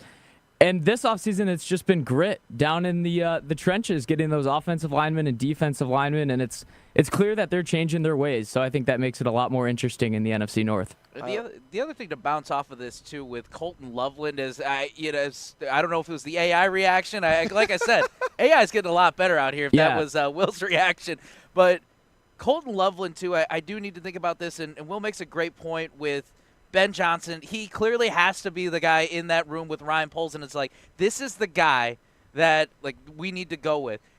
And to Ben Johnson's credit, too, not only is he a fantastic offensive mind, he was also a former tight ends coach, too. So not only is he – I don't know what it would have looked like with Tyler Warren, the Penn State guy, but Colton Loveland, I'm going to very much believe that Ben Johnson, I'm going to back him up. If I was the guy saying, you got to get Ben Johnson, you got to go after him, and if this is the guy, as also a former tight ends coach, too, not just a former OC that was fantastic with the Lions, you know what, I'm going to believe it. I'm going to jump on the hype train. I think, too, if anything, even though the Bears are in the cellar, a 5-12 team, they were the best 5-12 team last season. Look at the games that they lost in that losing streak, though, too. 5 of those games were within 1 possession. It reminds me a little bit of the first year that Matt LaFleur came over. He took over for the Green Bay Packers. They went 13-3. It was shocking, and it was the first time I'd ever gone viral on Twitter. I tweeted out a picture of Jack Sparrow from the Pirates of the Caribbean wearing a cheese hat that says, we may be the worst 13-3 team you've ever heard of, but at least you've heard of us. Kind of that quote that he has. And it went viral. And that team really was a pretty bad 13-3 team. They got blown out in the playoffs, whatever. Maybe there's some validity to that. They were a 5-12 team. The Chicago Bears were, but they were pretty good. There's a lot to be worried about for the Green Bay Packers in terms of what's happening in the NFC North. But if you're worried, maybe I can recommend a friend of ours over at Higher Love. Whether you're watching every pick or just there for the party, Higher Love has everything you need to elevate your draft experience. As the best in the Midwest, Higher Love offers the largest selection of organic, clean green certified products at an unbeatable value, making them the can't-miss top pick. Higher Love in Menominee, just an hour from Green Bay, right across the Wisconsin border. Score big at Higher Love in Menominee and get 25% off in-store or online with code ESPN Draft. Hurry, the offer ends April 28th. Visit higherlove.com/CBD today. This is ESPN Wisconsin Draft Day live from the shadow of Lambeau Field. More coming up next on ESPN Wisconsin Draft Week, presented by American Family Insurance. This wasn't how Patrick here in Milwaukee pictured himself in retirement. Instead of playing golf every day, he could barely walk because of severe knee pain. It hampered everything because it hurt to walk around the golf course. It hurt to swing, just pretty much hurt doing anything. But the groundbreaking regenerative treatments at QC Kinetics changed everything for Patrick. QC Kinetics uses your body's own healing properties to help repair and restore damaged tissue in your knees, hips, back, and shoulders. No surgery, no drugs, no downtime. The turnaround's been amazing from where I was to where I am now. I've gone from a 15 handicap down to a 7 handicap. That's because my knees allow me to play golf like I haven't been able to play probably in 15 years. Don't let joint pain keep you from doing what you love. Call QC Kinetics today for your complimentary consultation. Call QC Kinetics, 414-285-3474. That's 414-285-3474. 414-285-3474. Are you ready to win some real cash during the basketball playoffs? It's time for you to check out Pick 6 from DraftKings. Hey, it's Alex Rowe. When it comes to basketball payouts, DraftKings Pick 6 posterizes the competition, including all other daily fantasy options. It's easy. Download the Pick 6 app in your app store and make at least 2 selections by clicking more or less on player projections. Hit all your picks and score higher minimum payouts on Pick 6, plus even more cash if you outscore the competition. Pick 6 is available in most states, including right here in Wisconsin, California, Texas, Georgia, and more. And you can pick on anything: basketball, baseball, golf, and more. Download the DraftKings Pick 6 app now and use code WKTI. That's code WKTI. For new customers to play $5, get $50 in Pick 6 credits. Better payouts, bigger wins, only with Pick 6 from DraftKings. The crown is yours. Gambling problem? Call 1-800-GAMBLER. Must be 18 plus. Age and eligibility restrictions vary by jurisdiction. Void where prohibited. 1 per new customer. Bonus awarded is non-withdrawable Pick 6 credits that expire in 14 days. Limited time offer. See terms at pick6.draftkings.com/promos. The only thing that tops our selection is your savings discount liquor. Ever notice how wine enthusiasts often speak a completely different language? And while that language may technically be English, to most people it's anything but. Hi, this is Marie from Discount Liquor, where we stock over 8,000 varieties of wine and speak many dialects of wine English to help everyone, from the wine novice to the master sommelier. So if you need an expert recommendation for wine, or maybe you know what you want and simply need help locating it, our experienced staff has got your back. No matter the budget, occasion, or your level of wine expertise, Discount Liquor will make you feel at home. Discount Liquor, unmatched selection, everyday low prices, a helpful staff, and 2 convenient locations. In Milwaukee on 51st and Oklahoma, and in downtown Waukesha on Barstow and Maine. Discount Liquor. Bev Anderson has a big idea she wants to share. Bev has been here for 24 years. Hi, Bev. We're anxious to hear your idea. Kessler's is 45 years old this year.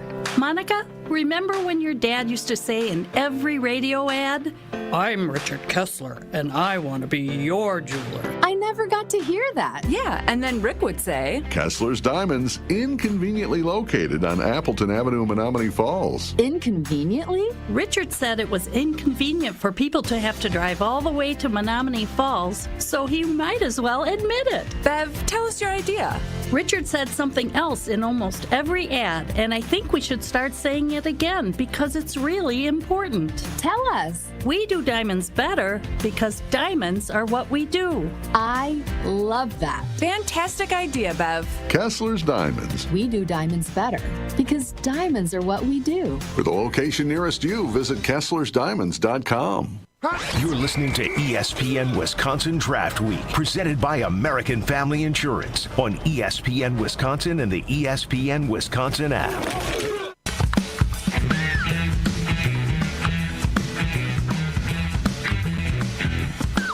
Pablo Iglesias, Alex Gravatt, live from the shadow of Lambeau Field, where we're, for the first time in a long time for me, in the same zip code as Mr. Jason Wilde, who joins us now. Jason, how you doing?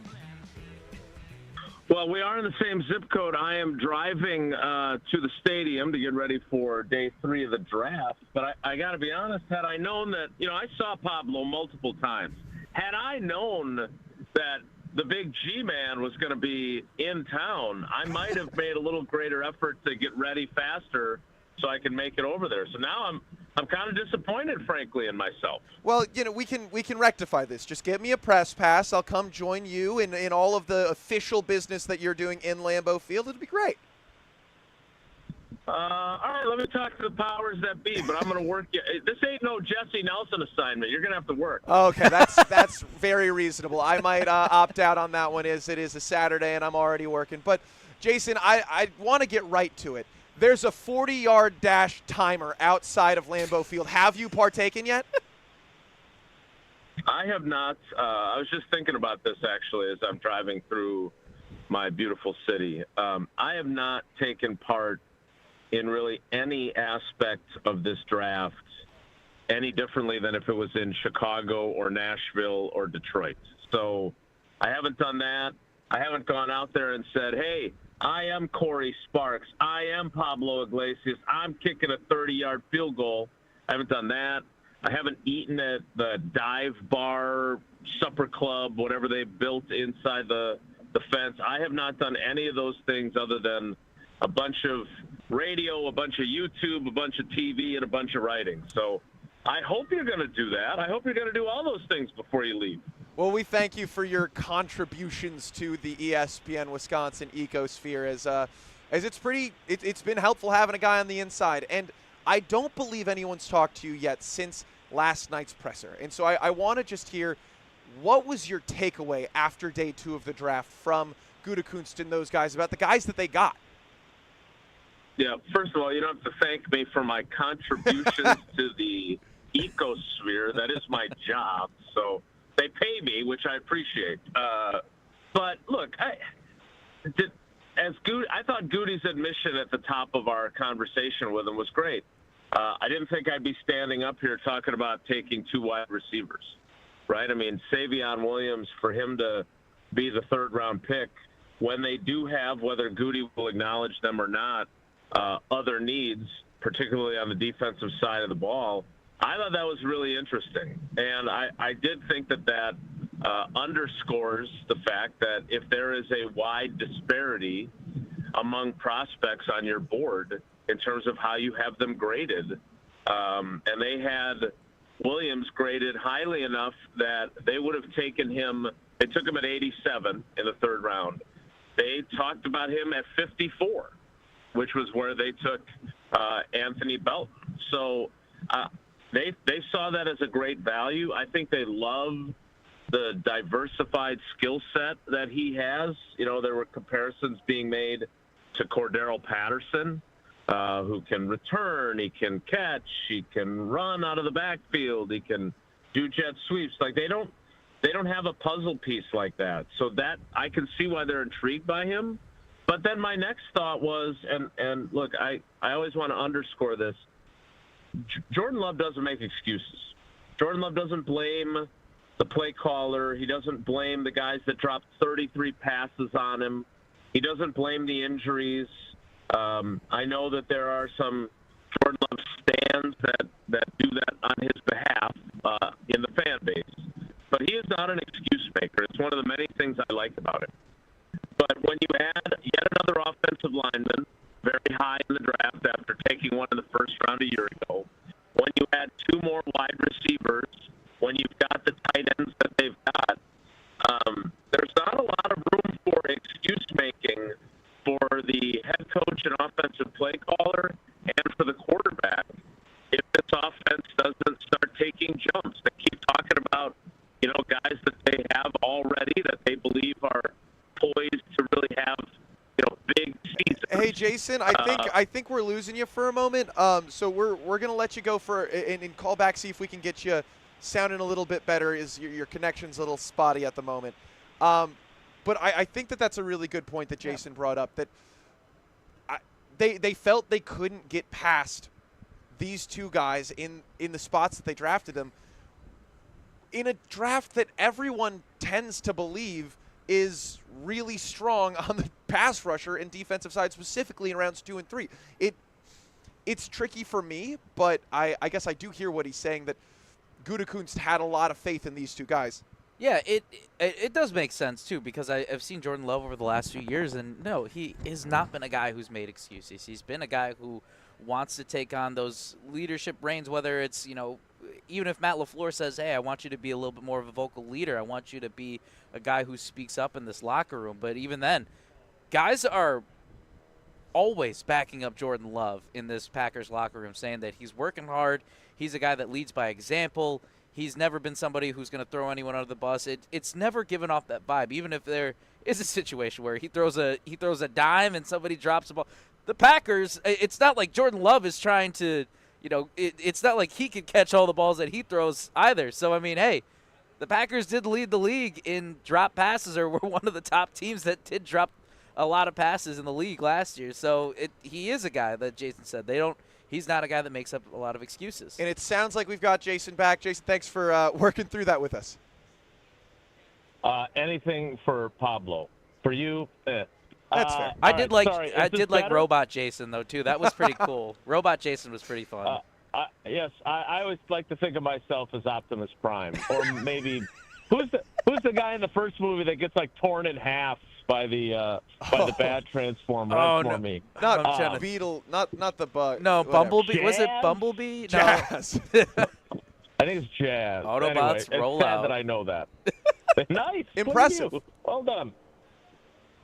All right, I'm sorry. I didn't mean to sidetrack us with. I think that's boy, that's what all the esteemed listeners want here. We can break down Megan Fox's acting skills a little bit later. Is she still with Machine Gun Kelly? No, they broke up. Okay.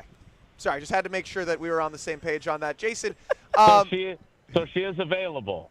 Just so you. Well, I'm not. I'm not. Still on the board. Still on the board in the fourth round. Best yes, player just available. Her and Shedeur Sanders. Available. Megan Fox and Shedeur Sanders. But Jason, you were telling us that Jordan Love is not an excuse maker. He has a lot of confidence. He has the confidence of the locker room. But I'm not super worried about him in the offensive side of the football right now. What I'm more worried about is this defensive front going to be able to hang with the talent that Detroit has and the talent that it looks like Chicago's trying to build? Yeah, it's a good question, and I think there's a couple of different layers to it. First of all, I'm very curious to see how the NFC North evolves this season, because it is a season of transition, right? Minnesota transitioning from Sam Darnold, who had a fantastic season, not very good last 2 games, but certainly a fantastic season, to J.J. McCarthy, who not only did not take a single snap as a rookie first-round pick last year, he couldn't even take snaps during the season because he was on season-ending injured reserve. So he didn't even get to practice last year. It's a little bit like Jordan Love, who was inactive for all the games in his rookie season in 2020, but at least he got some work in practice, not as much because he wasn't even the number 2 quarterback that year. So there's transition there. There's obviously transition with the Lions because they lost both of their coordinators, Aaron Glenn and Ben Johnson, to head coaching jobs. So is Dan Campbell and his kneecap biting still as effective if he has different people in charge of each side of the ball? And then you mentioned the Bears. I mean, I don't know what to make of the Bears, right? They're doing everything they can, kind of like the Packers did the first 2 days, to really give their young quarterback everything he needs to succeed. But again, there was some inconsistency there, but I think with that new head coach and Ben Johnson, I think that they're trending in the right direction at long last, which is obviously great news for Jim Rutledge. The bottom line, though, is the Packers, Goody is putting his draft picks kind of where his mouth is, but in the opposite direction, because he could have gone out and drafted a defensive player, a pass rusher, a corner during one of these 3 picks, or traded back when he had some opportunities to do so to accumulate some extra picks. And instead he went wide receiver, offensive lineman, wide receiver. And he has said multiple times, and said so again last night, that he believes that up front they have the guys already in the building to be effective rushing the passer with 4. Now we got to find out if he's right or wrong, because as of now, that's exactly who they have rushing the passer. It's just interesting to think about, yeah, because it is cool. It is good to see that, yeah, as you said, being a man of the word and getting the receivers. Jason, I want to switch gears too, and we talked about this a little earlier, is that the Packers have, especially Goody, has had a really good history in the later rounds of getting those defensive diamond in the roughs. I mean, do you feel like that's what that's what the Packers are lining themselves up for today? Well, it's certainly the thing that the Packers are going to have to hope occurs today. Yes, right? That's true. I mean, you haven't done anything to upgrade. Now, I did think it was interesting when we were talking with Goody earlier this week. He did characterize 4th-round picks as premium picks. Now, I think that's debatable, but I think if you look back on Goody's history, and if you really look back on Ted Thompson's history, they have gotten some premium players in that round, right? I mean, Josh Sitton, T.J. Lang, David Bakhtiari, they have done a really good job of mining those picks for really good players. You look at Carrington Valentine, who, as you know, Pablo, did an event with Strofe at the Tundra Trio the other day. Like, for a 7th-round pick, I'm not putting him in the Donald Driver, Mark Tauscher class yet of all-time great 7th-round picks, but he's in the mix. He's headed that direction, and I think they really believe in him. I think that's one of the reasons why they didn't feel compelled to reach for a cornerback over the last 2 days. So I think, Pablo, your assessment is correct. But what is it that I'm not? I haven't checked my 401k lately, and that's probably a good thing. But I'm not like Johnny Investor, like the girls and Charles Robinson, their godfather / uncle, do this investing thing as their little bonding deal. But I'm not wise in that. But what's the old saying about investment? Past performance is not an indicator of future results. Success, so just because Goody has had the success that he's had with those late picks doesn't necessarily mean that that's going to be the case again. I do my family bonding with my uncle. He takes me climbing. I'm glad that that's our thing. Investing seems a little bit less engaging for me, but maybe that's just because I have a short attention span. Jason, you mentioned all of these awesome 4th-round picks that they've gotten in the past, and every name you mentioned was an offensive lineman. They went out and got a really just monster of a man, somebody who I know a lot of people are excited about in Anthony Belton. But from what I saw, Mel Kiper had him slotted as a potential 4th-round pick, and they got him in the 2nd. Now, I could be wrong in terms of where he was projected to fall, but he fell to the Packers at that point. It just doesn't make a ton of sense to me that now he's going to be competing with Rasheed Walker, who's been good, and Jordan Morgan, who is a 1st-round pick for playing time, when the whole mantra of the offseason was urgency. All right, thank you. Sorry, my new best friend at the parking lot. I was got to say hi to him. They've been getting a lot of airtime this week. Yeah.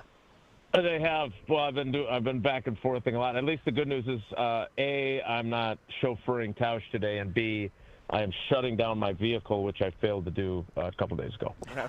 And it ran for, as people have enjoyed, 11 hours in the parking lot. Efficient. Yeah.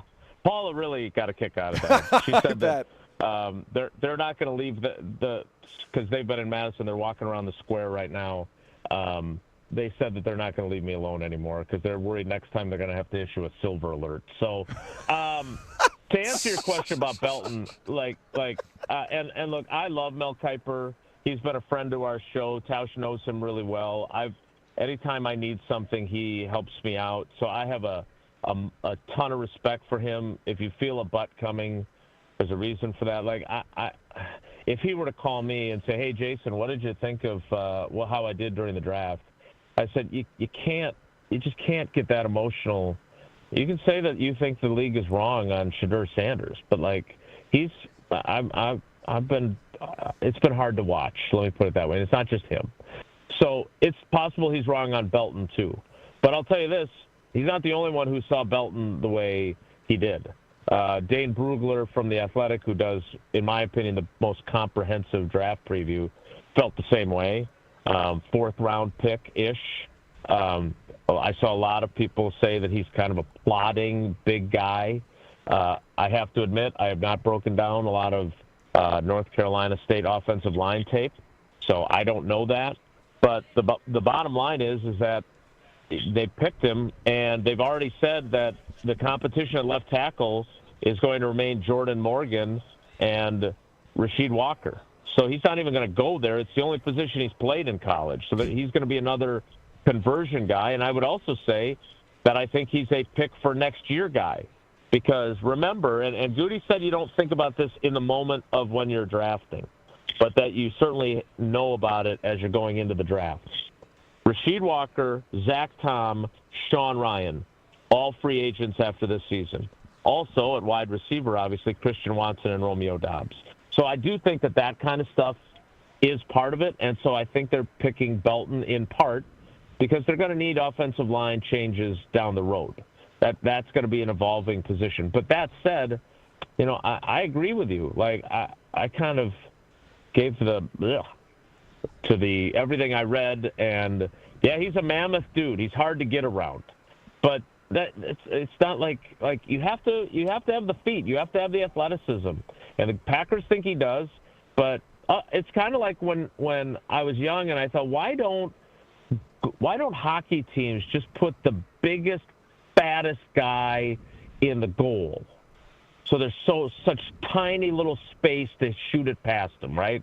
Like they kept talking about how hard it is to get around Belton because he's such a mammoth guy. That's great, and that is part of the deal, but there's more to it than that. And so if they're right about him and he's got, really good feet and really good athleticism, then he's going to be a really good player. If Mel and Dane and the other folks that watched him and think he's a plotter are right, then it doesn't matter how big he is because sometimes the bigger they are, the harder they fall. Jason, interesting to think about that. Pablo Iglesias, Alex Gravatt, talking to Jason Wilde here. This is ESPN Wisconsin Draft Day as we are here at the Tundra Trio right outside of Lambeau Field. NFL Draft, getting ready for day 3, too.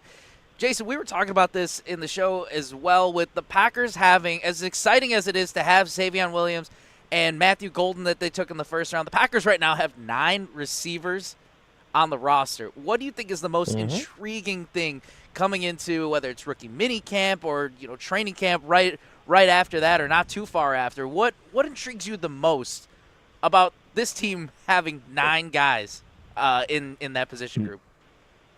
9 guys. Yeah, it's pretty wild, right? I mean, to think about how much they've invested in that position, especially when you look at the fact that they went into the 2022 season with Alan Lazard as their number 1 wide receiver.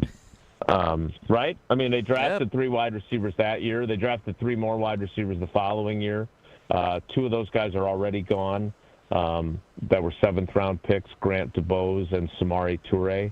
But, look, that is a colossal investment. Again, there are going to be guys that don't get re-signed. I think Goody has been very clear that he has this mentality of we're just going to keep replenishing positions, and we're not going to pay guys exorbitant amounts on 2nd or certainly 3rd contracts. So, look, one of my favorite guys in that locker room is Bo Melton. I don't think it's been a good 2 days for Bo. No. And he's a great teammate. He's an awesome dude. But they've got some pretty big capital investments now at wide receiver. Now, Golden, who runs even faster than Christian Watson, will give them a speed element, which is great.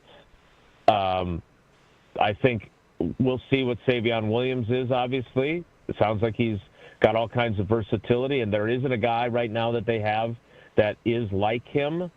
But to me, this year is all about Romeo Doubs playing at a top-flight level so he can get paid by someone else.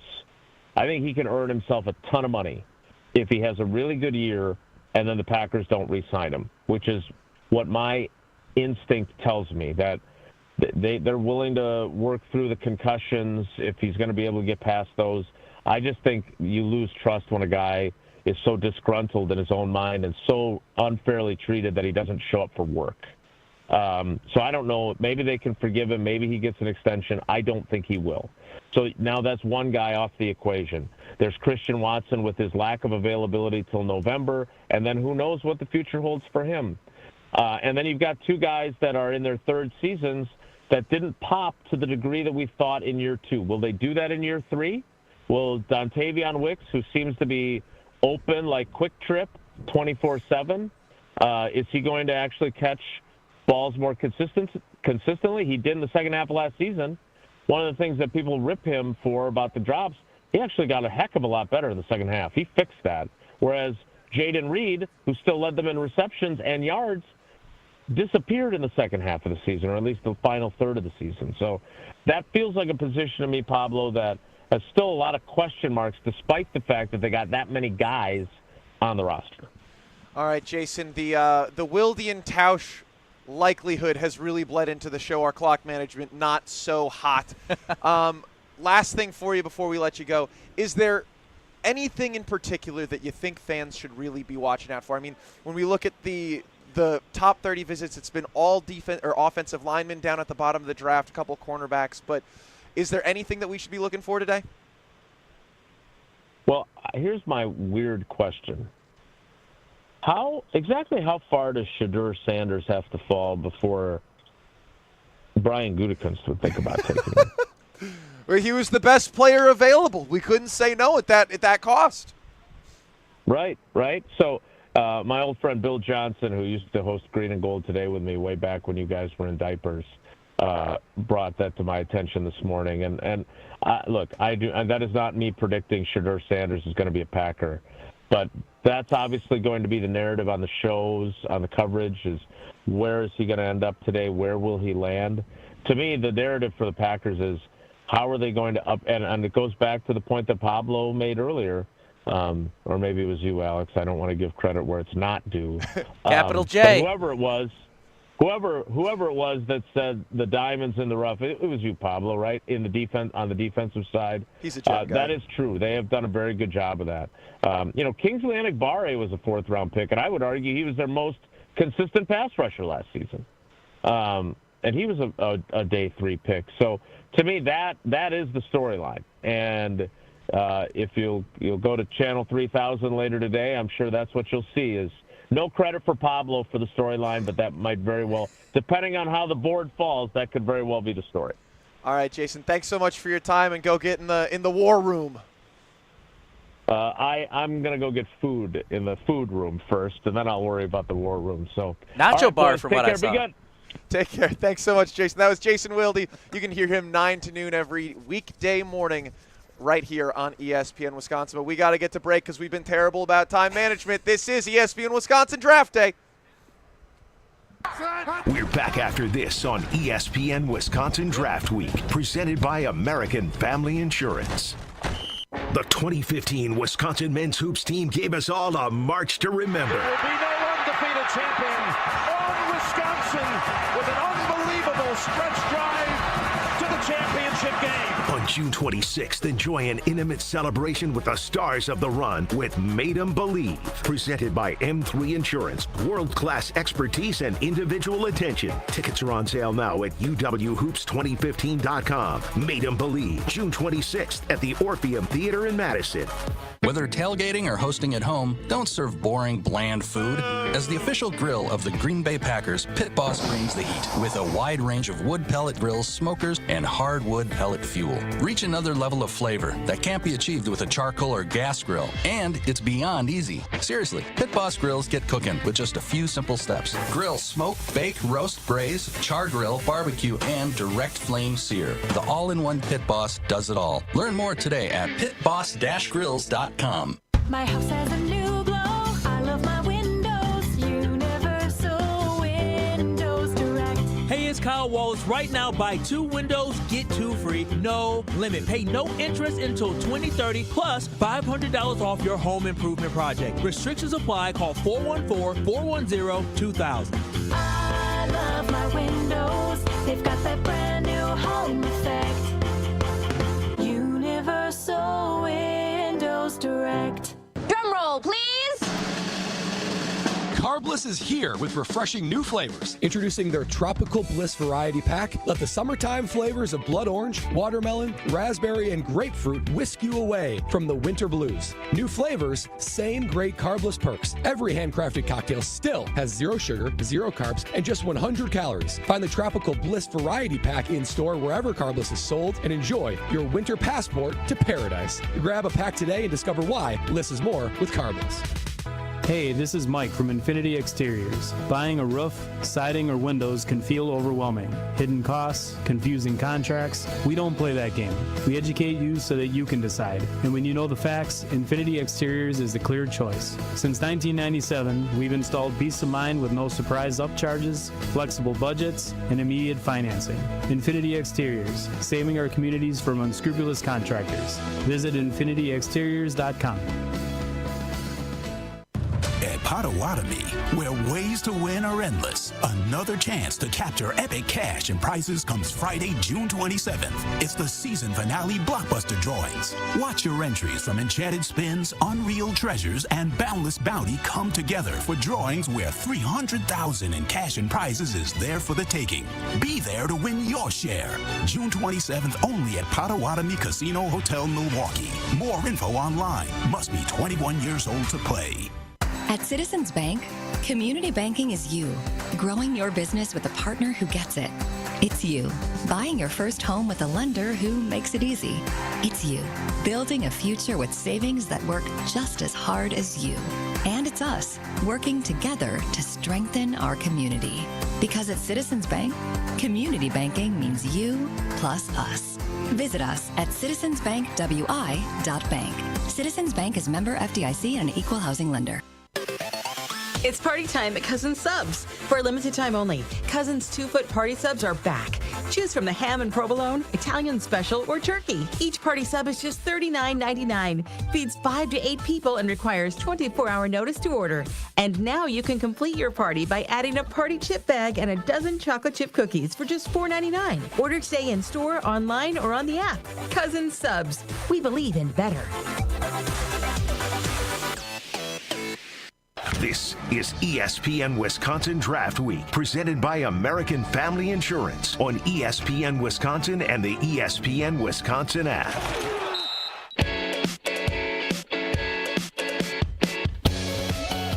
The 4th round of the NFL Draft, Day 3, kicks off with a former Wisconsin Badger. I'm Alex Gravatt alongside Pablo Iglesias in the shadow of Lambeau Field. This is ESPN Wisconsin Draft Day presented by American Family Insurance. And Pablo, Chimere Dike, a 4-year player at Wisconsin, drafted. What are your thoughts? I've got chills for multiple reasons. One, because we're sitting in the shadows and I have a blanket around me, but also because the Wisconsin kid, former Badger, also a right outside of the Milwaukee area too. Chimere Dike is going to the league. Such a great guy. Wish it would have been fun to watch him just thrive the rest of the way at Wisconsin, but cool to see him take the stage on with the Florida Gators, man. So excited for him. I am sure he is not going to be the only Badger name or Badger-related name that we hear later today.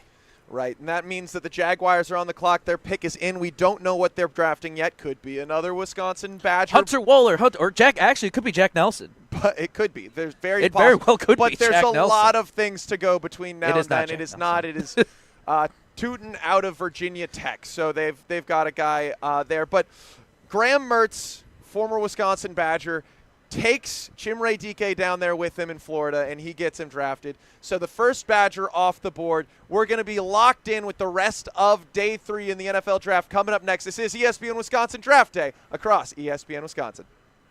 From the biggest plays on the court to the comments made in the locker room after, an in-depth recap of every Bucks game in 6 minutes. No more, no less. Bucks in 6 provides game recaps for every game. Hear the high-flying dunks from Giannis. Puts it on the floor, spins down the lane, and plunges it through. Or the deep threes from Dame. Dame time has arrived with 107. Bucks in 6 on the Bucks Plus Audio Network. Find it now on bucks.com/plus or on Spotify, Apple, and wherever you get your podcasts.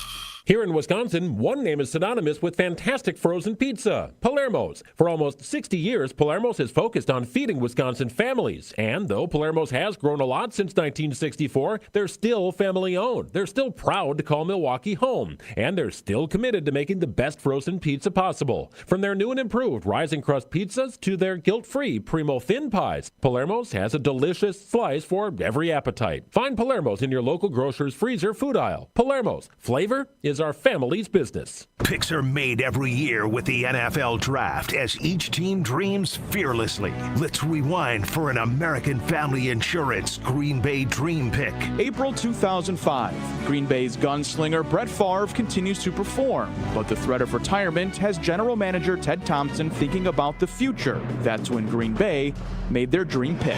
With the 24th selection in the 2005 NFL Draft, the Green Bay Packers select Aaron Rodgers, quarterback of California. Once taking over as the starter, Rodgers' career would blossom. 147 wins, 475 touchdown passes, 4 MVPs, and 1 championship. Aaron Rodgers is on his way to a gold jacket. Over the middle, caught, touchdown. The Lombardi Trophy is coming home. This Green Bay Dream Pick is presented by American Family Insurance. American Family Insurance is always a great pick because their agents are there to protect your dreams. Get a quote and find an agent at amfam.com. Hey, this is Jen Latta. You're listening to 94.5 ESPN, WKTI, and WKTI HD Milwaukee. A locally owned Good Karma brand station. Okay, Green Bay, it's your time. The NFL draft gets underway in Green Bay. Look at all of these people expecting $250 million over the weekend here in Green Bay. We need to continue to ramp up our sense of urgency. If they're not better this year, there's going to be a lot of seats warming up. They've needed receivers in the first round and not done it. With the 23rd pick. We were watching the board and just trying to do what's right for the Packers. In the 2025 NFL Draft. Great spin by Golden. Man, that was 24-karat Golden. The 13-time world champion Green Bay Packers. It was so cool, you know, the energy that the Packer fans got, man. You know, I could just feel it. I'm glad the organization picked. Guys are coming in and making an impact quicker, and I certainly think Matthew has the opportunity to do that. For the first time since 2002. On a night when they announced the pick in Green Bay, what an awesome, awesome moment. They took Matthew Golden. Draft a wide receiver. Welcome to my Texas wide receiver Matthew Golden is a Green Bay Packer. Love the Packers getting Matthew Golden, a guy they needed. Touchdown, Matthew Golden. Matthew Golden, wide receiver Texas. I don't think he's supposed to grab the podium microphone and yell to the fans after he's picked. Welcome to my Green Bay on 3. 1, 2, 3.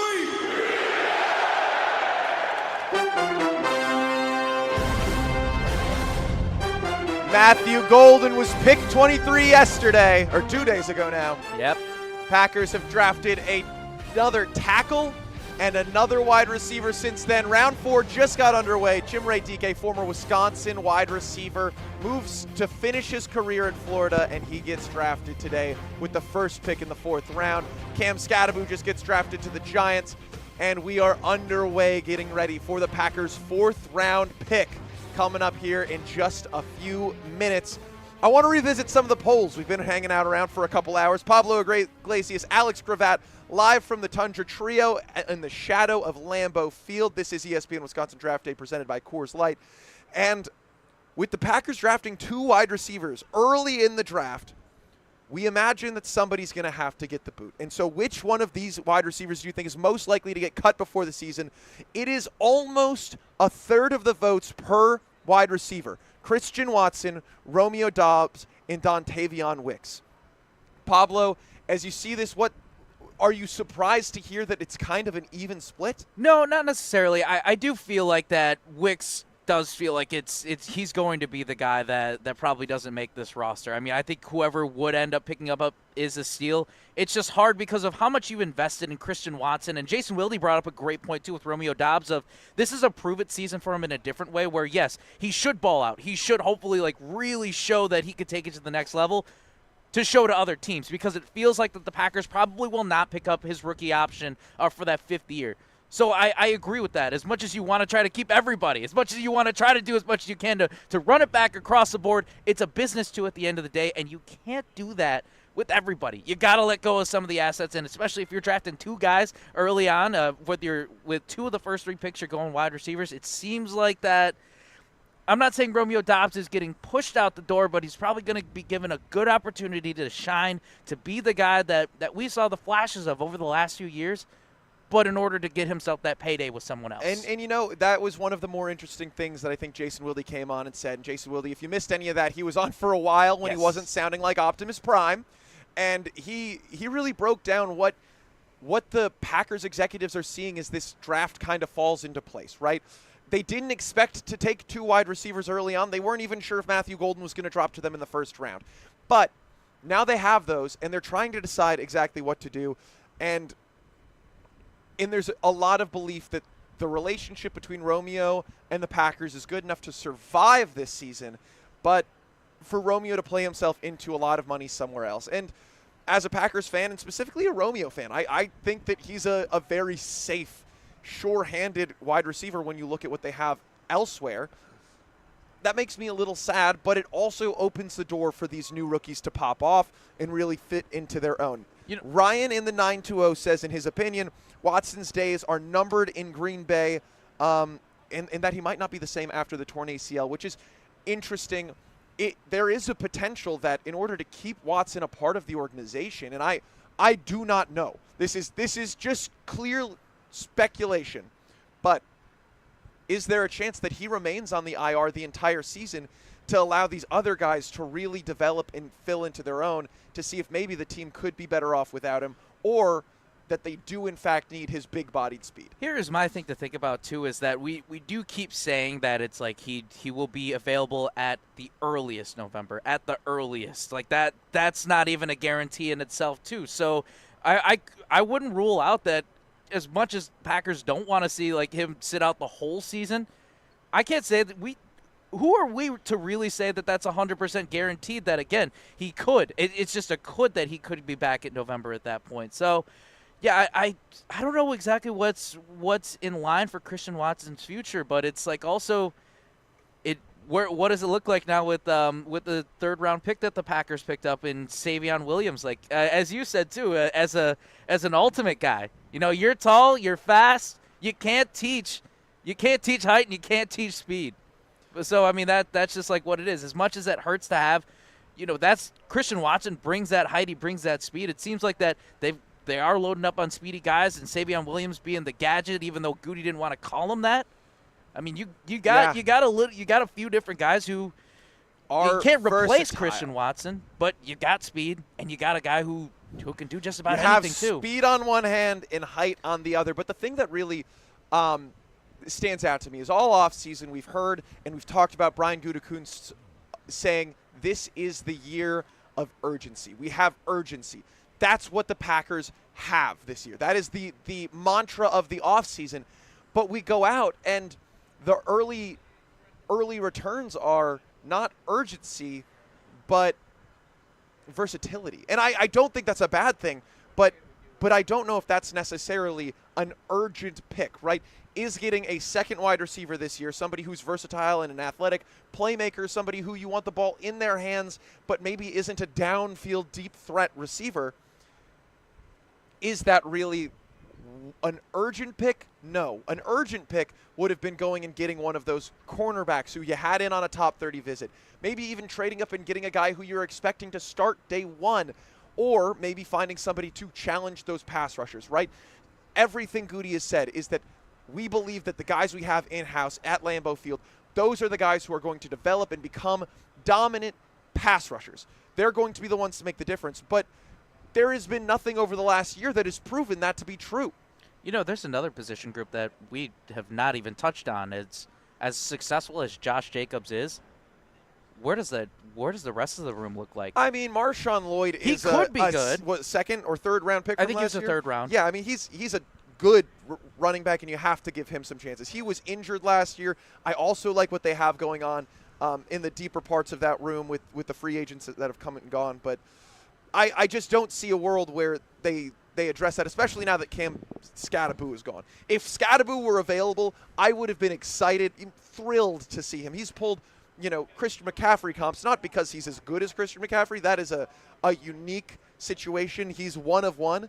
But if you have that skill set, which is what people are saying, that's another versatile playmaker, someone who can get it done in the receiving game and the rushing game. Yeah, Alex Strofe last night, too, during the draft reaction show, our teammate. You could hear him Monday, Wednesdays, Fridays on Mr. Irrelevant, 12:30 on ESPN Milwaukee and the ESPN Madison YouTube channels. Also, Hunter Vaughn, who is back here, too, our esteemed video producer. He is part of Mr. Irrelevant.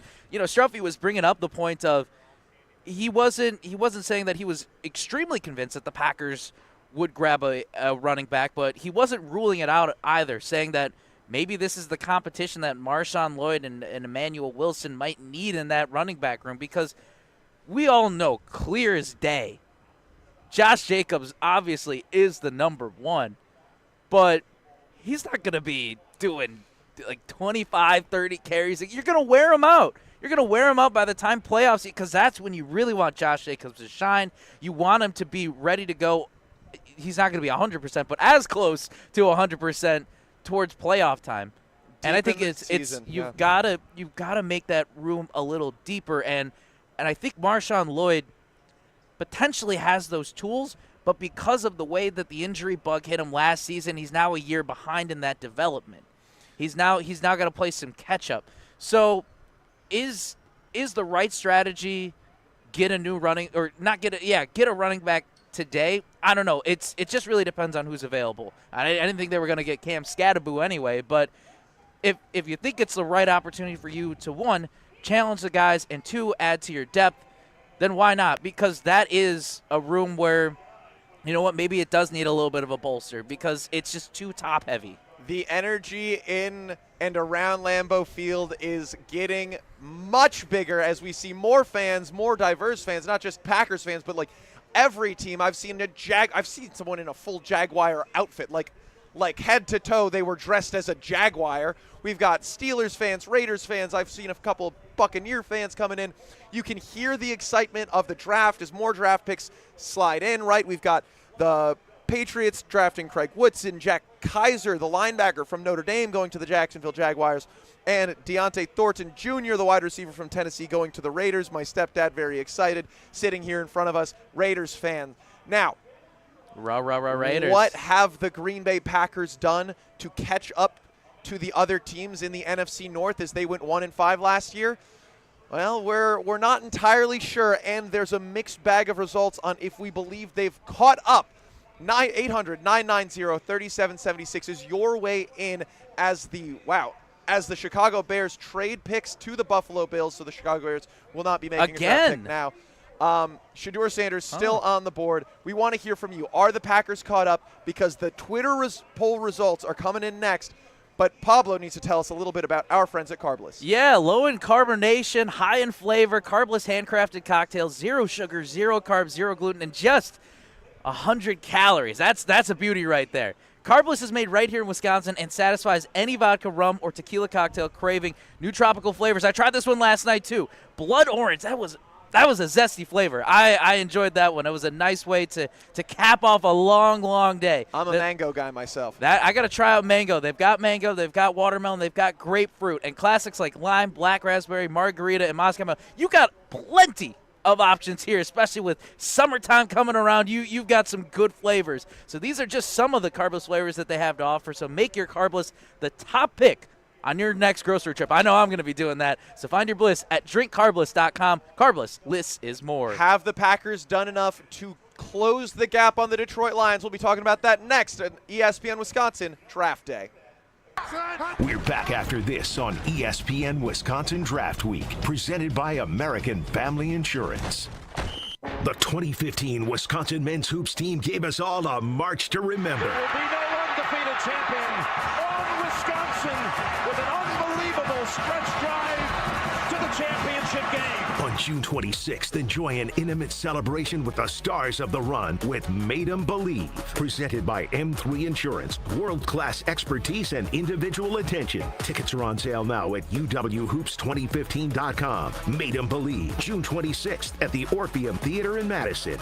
Hey, it's ESPN Milwaukee's Jen Latta. You've heard me talk about my community, so you know that local means something to me. And it means something to Great Midwest Bank as well. But what exactly does it mean to be a local bank? GMB understands community because they're part of it. Employees live here, and customers, well, they're just neighbors. Great Midwest Bank offers customized products that others just can't offer. Over 90 years of being a proud part of your community. Great Midwest Bank, simply giving, simply local. Here's Frank Wazalewski, Vice President of Access. There are some national factory direct companies that are selling people stair lifts at twice their value. They're breaking within a year, and they can't get service. So now people are paying 3 times what they should have paid from the get-go had they just gone to a local and reputable company. Call us, give us your price from your local contractor. We're going to beat it. Access, the leaders in ADA general contracting since 1990. Will beat any stair lift quote provided by a local company. Visit allaboutaccess.com. Whether tailgating or hosting at home, don't serve boring, bland food. As the official grill of the Green Bay Packers, Pit Boss brings the heat with a wide range of wood pellet grills, smokers, and hardwood pellet fuel. Reach another level of flavor that can't be achieved with a charcoal or gas grill, and it's beyond easy. Seriously, Pit Boss grills get cooking with just a few simple steps. Grill, smoke, bake, roast, braise, char grill, barbecue, and direct flame sear. The all-in-one Pit Boss does it all. Learn more today at pitboss-grills.com. My house has a new glow. I love my windows. Universal Windows Direct. Hey, it's Kyle Wallace. Right now, buy 2 windows, get 2 free. No limit. Pay no interest until 2030, plus $500 off your home improvement project. Restrictions apply. Call 414-410-2000. I love my windows. They've got that brand new home effect. Universal Windows Direct. Bev Anderson has a big idea she wants to share. Bev has been here for 24 years. Hi, Bev. We're anxious to hear your idea. Kessler's is 45 years old this year. Monica, remember when your dad used to say in every radio ad, "I'm Richard Kessler, and I want to be your jeweler"? I never got to hear that. Yeah, and then Rick would say, Kessler's Diamonds, inconveniently located on Appleton Avenue, Menominee Falls. Inconveniently? Richard said it was inconvenient for people to have to drive all the way to Menominee Falls, so he might as well admit it. Bev, tell us your idea. Richard said something else in almost every ad, and I think we should start saying it again because it's really important. Tell us. We do diamonds better because diamonds are what we do. I love that. Fantastic idea, Bev. Kessler's Diamonds. We do diamonds better because diamonds are what we do. For the location nearest you, visit KesslersDiamonds.com. Nestled along the shores of Lake Michigan, the Knickerbocker Hotel offers a timeless escape in the heart of Milwaukee. Immerse yourself in the rich history of this iconic landmark where charm meets modern luxury. Picture yourself enjoying breathtaking lake views, luxurious rooms, and dining at one of the finest restaurants in the city. Whether you're visiting for a weekend getaway or a special occasion, the Knickerbocker promises an unforgettable experience. Your perfect stay awaits at the Knickerbocker Hotel. For more information and to book your next stay, visit knickerbockeronthelake.com. You're listening to ESPN Wisconsin Draft Week, presented by American Family Insurance on ESPN Wisconsin and the ESPN Wisconsin app.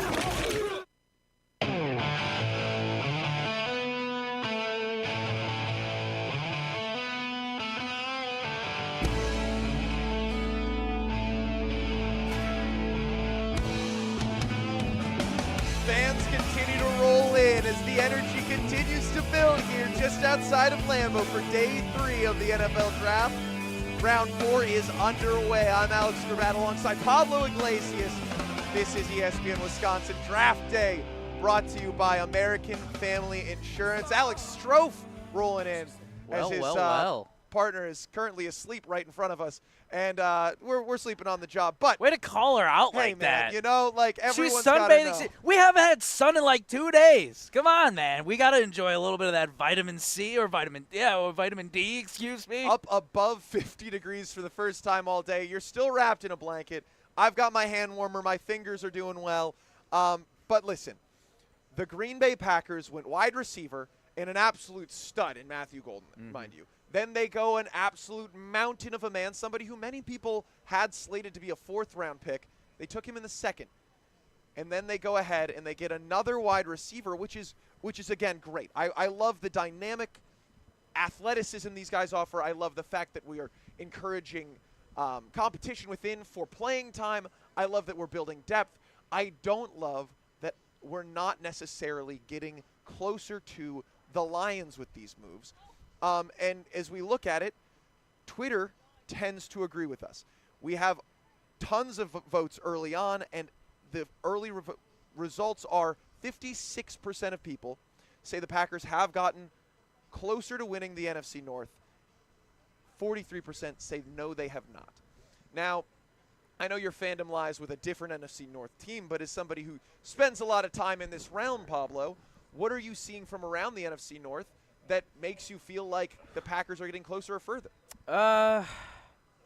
If anything, I think they're inching closer. Like I say that it's a slight gradual improvement. I still need some more convincing on the defensive side. I think it was a huge boom, not just for the fans out here to get to see that first-round wide receiver pick in Matthew Golden, but legitimately a true good pick.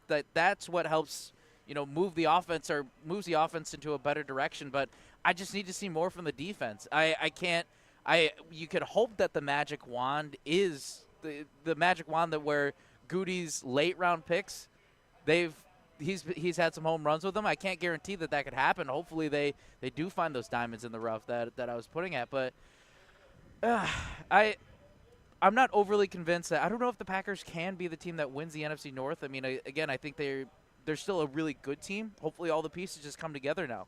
On the offseason as a whole, when we look at what they were doing early with free agency, it felt like the Packers were making moves specifically to win within the division, right? You have a guard who's really good in a rushing style offense, someone who can really make space for Josh Jacobs. Nate Hobbs, who can go out and be a dynamic corner in the slot, where you've got Amon-Ra St. Brown, where sometimes you have Justin Jefferson lining up and Roma Dunze for your Chicago Bears. This part of it feels much less like that. I was expecting them to go get some big run stopper.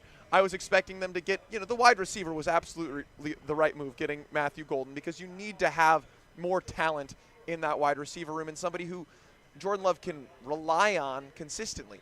Now, as we look at the back half of their defense at this point, I'm a little bit more worried, and you're totally right that they need to find somebody in the draft to kind of supplement and bolster that space.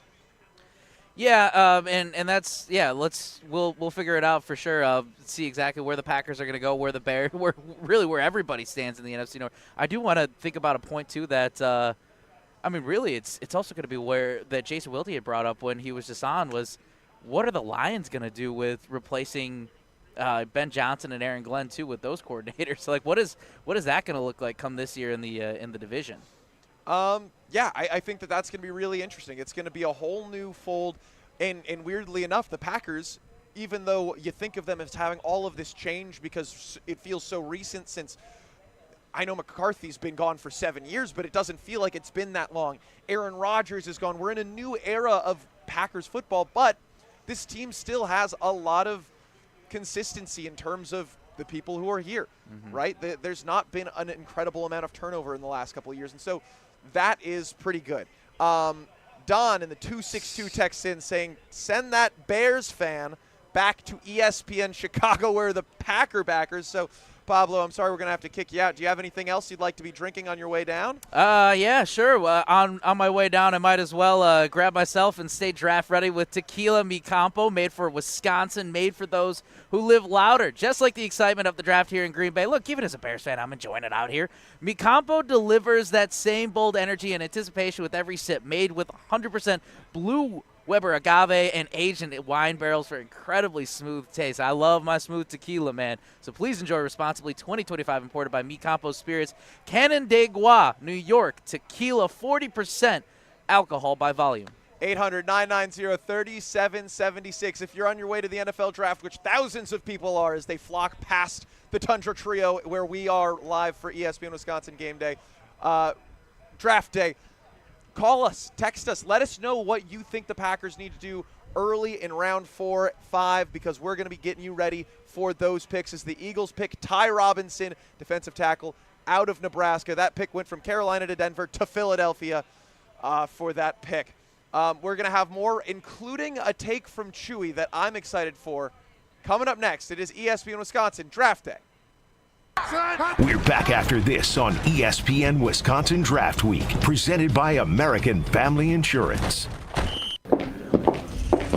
Oh, can't show you in there. Why not? That's the bathroom.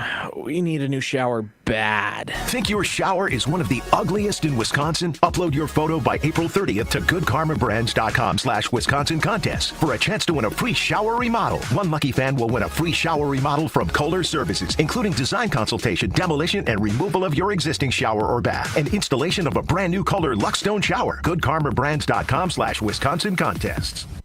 Escape the city and relax at Lake Lawn Resort in beautiful Delavan, Wisconsin.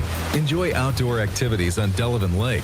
Tee off at the Lakeside Majestic Oaks Golf Course or unwind at the award-winning Calidora Spa. With both indoor and outdoor pools, there's fun for the whole family. Take a cruise on the Lake Lawn Queen. Explore stunning shores and historic landmarks and enjoy delicious food and drinks on board. Book your stay today at lakelawnresort.com, where everything is better at the lake.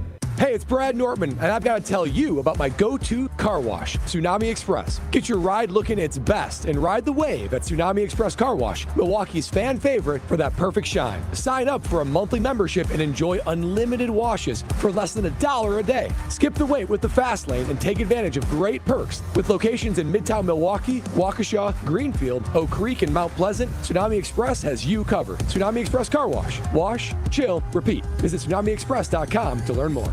Looking for a totally rad flavor adventure, brochachos? Look no further than Surfer Boy Pizza as seen in Stranger Things. Each mouth-watering variety contains rich tomato sauce, delicious mozzarella cheese, and a gnarly range of toppings. The crust is crispy on the outside and airy on the inside. You'll think it was hand-tossed by the Surfer Boy Pizza dudes themselves. Look for it in the freezer aisle at your local store and buckle up your taste buds with Surfer Boy Pizza. At Citizens Bank, community banking is you, growing your business with a partner who gets it. It's you, buying your first home with a lender who makes it easy. It's you, building a future with savings that work just as hard as you. And it's us, working together to strengthen our community. Because at Citizens Bank, community banking means you plus us. Visit us at citizensbankwi.bank. Citizens Bank is member FDIC and an equal housing lender. Who's looking for a better deal? Well, Cousin Sub's $10 meal deals just got better. Available online only. Order your 7.5-inch meal deal today and upgrade it with a large fountain beverage, large fry, regular shake, or regular Wisconsin cheese curds. Prices vary by item from $1 to $2 a piece. Make it better and make it your own way. Now that's a better deal. For further details or to order, go to cousinsubs.com or on the mobile app. Cousin Subs, we believe in better. Available online at participating locations only. Offer subject to change without notice. Hey, Gina, did you hear about the draft? Wayne, there's no draft at Pella. There's definitely a draft. Right, Wilde? Yeah, everybody's talking about it. Pella windows are constructed of the highest quality. No drafts. Yeah, sure. Okay. No drafts. Got it. There's more than one draft? No, but Pella should be everyone's number one pick because right now at Pella Windows and Doors of Wisconsin, get no interest financing options or free glass upgrades when you order by April 30th. Our talented designers and installers can match your unique home through dramatic sizes, custom colors, finishes, profiles, product types, and more, along with durable and distinguished details. All Pella products stand the test of time, which is why we confidently offer the best wood warranty in the industry. So where is the draft? Coon. Get no interest financing options or free glass upgrades at PellaWI.com. Certain restrictions apply. Ends 4/30/2025.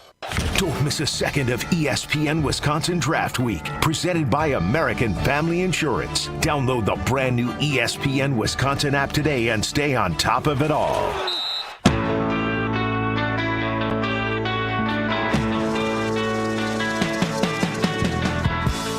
A run of defensive front seven guys as round 4 of the draft here at Lambeau Field continues. I'm Alex Brett alongside Pablo Iglesias. This is ESPN Draft Day live from the shadow of Lambeau Field. The Tundra Trio. We're across ESPN Wisconsin. 800-990-3776 is the Carbless Talk and text line. That's your way into the show. Let us know what you think the Packers should do with this 4th round pick coming up in just a few moments. The San Francisco 49ers just draft C.J. West. And I think that the Green Bay Packers should be drafting somebody that can make an immediate impact. I want them to get this 4th round front loaded. I want them to trade up and kind of disregard those 7th round picks, right? Don't get me wrong. They are really good, as you've mentioned, Pablo, at finding guys that can be great role fillers, but I don't think they're going to find a blue chip guy in round 7. The days of Tom Brady slipping that far. Oh, those are long gone. Long gone. Now, Shedeur Sanders, of course, might slip that far as somebody who was originally projected to be a top 5 pick is still available day 3.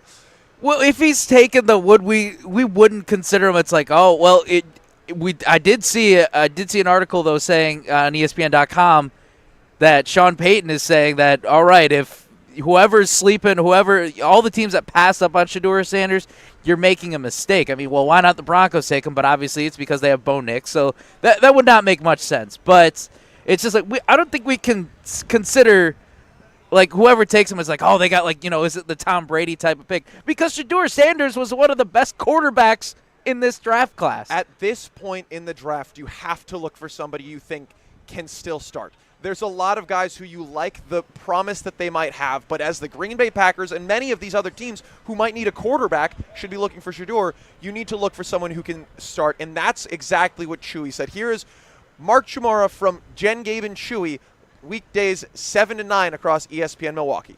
What do you want to see them address now on the clock for day 2?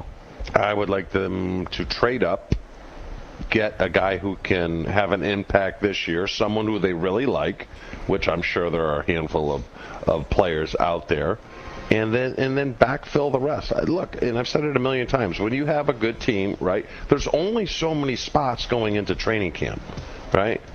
Bad teams have in the teens, right? Bad teams. Tennessee Titans, who are, obviously had the first pick of the draft and one of the worst teams talent-wise in the league, they got 15 positions open going into training camp. The Packers don't. So the Packers don't. That was Mark Chmura live on Friday going into round 2 of the NFL draft. Obviously, we're going into day 3, but there are still starting quality players available.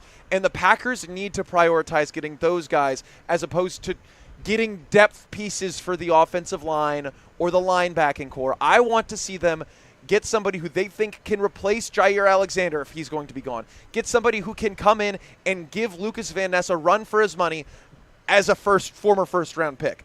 And Pablo, I see you nodding. You tend to agree with me. Yeah, and it's what we were talking about with the running back room, too, where it's like, again, you have Josh Jacobs, who's the clear number 1, but it's also you can't guarantee what Marshawn Lloyd and what Emmanuel Wilson are going to do. Can they replicate what they've done? And that's where I kind of come in with the point of, why not look for a running back if you have somebody down the line? And if you're looking at 6th, 7th, and you got some scraps that you got to pick up, you got to figure out exactly what you need to do. So why not? If a good, solid running back, I'm not saying that this guy has to be a starter, but somebody you look at the running back position too. You got to add depth. We know that what the lifeline for some of these guys in their careers, it's like 3 to 4 seasons with a running back. Obviously, I'm not ill-willing Josh Jacobs by any means. He's a dog. He is great. He is electric. That is the number one guy for the Green Bay Packers, but he's not going to be running every single play. He's got to get some breaks sometimes. So again, even though you want to make sure that Marshawn Lloyd is good, you want to make sure that Emmanuel Wilson is good. Marshawn Lloyd last year injured. What does that do for the depth? So hey, why not look for that depth piece? So that's where I see Chewy's point. You kind of disagree with me almost. You want that depth. You want somebody who can make a difference in play, but at a spot they're already strong. Yes, why not? Because it's I see it as an insurance policy. I see it as let's look at how the 49ers ended up being last year. You lose Christian McCaffrey. What the heck happens from here? It's awesome to see the former Wisconsin star Isaac Guerrero really shine, but he was like a 6th, 7th rounder last year. I remember texting my friend who's a huge San Francisco 49ers fan. I'm like, you guys got to steal in a day 3 pick in Isaac Guerrero. He's fast, he's slippery, he's elusive.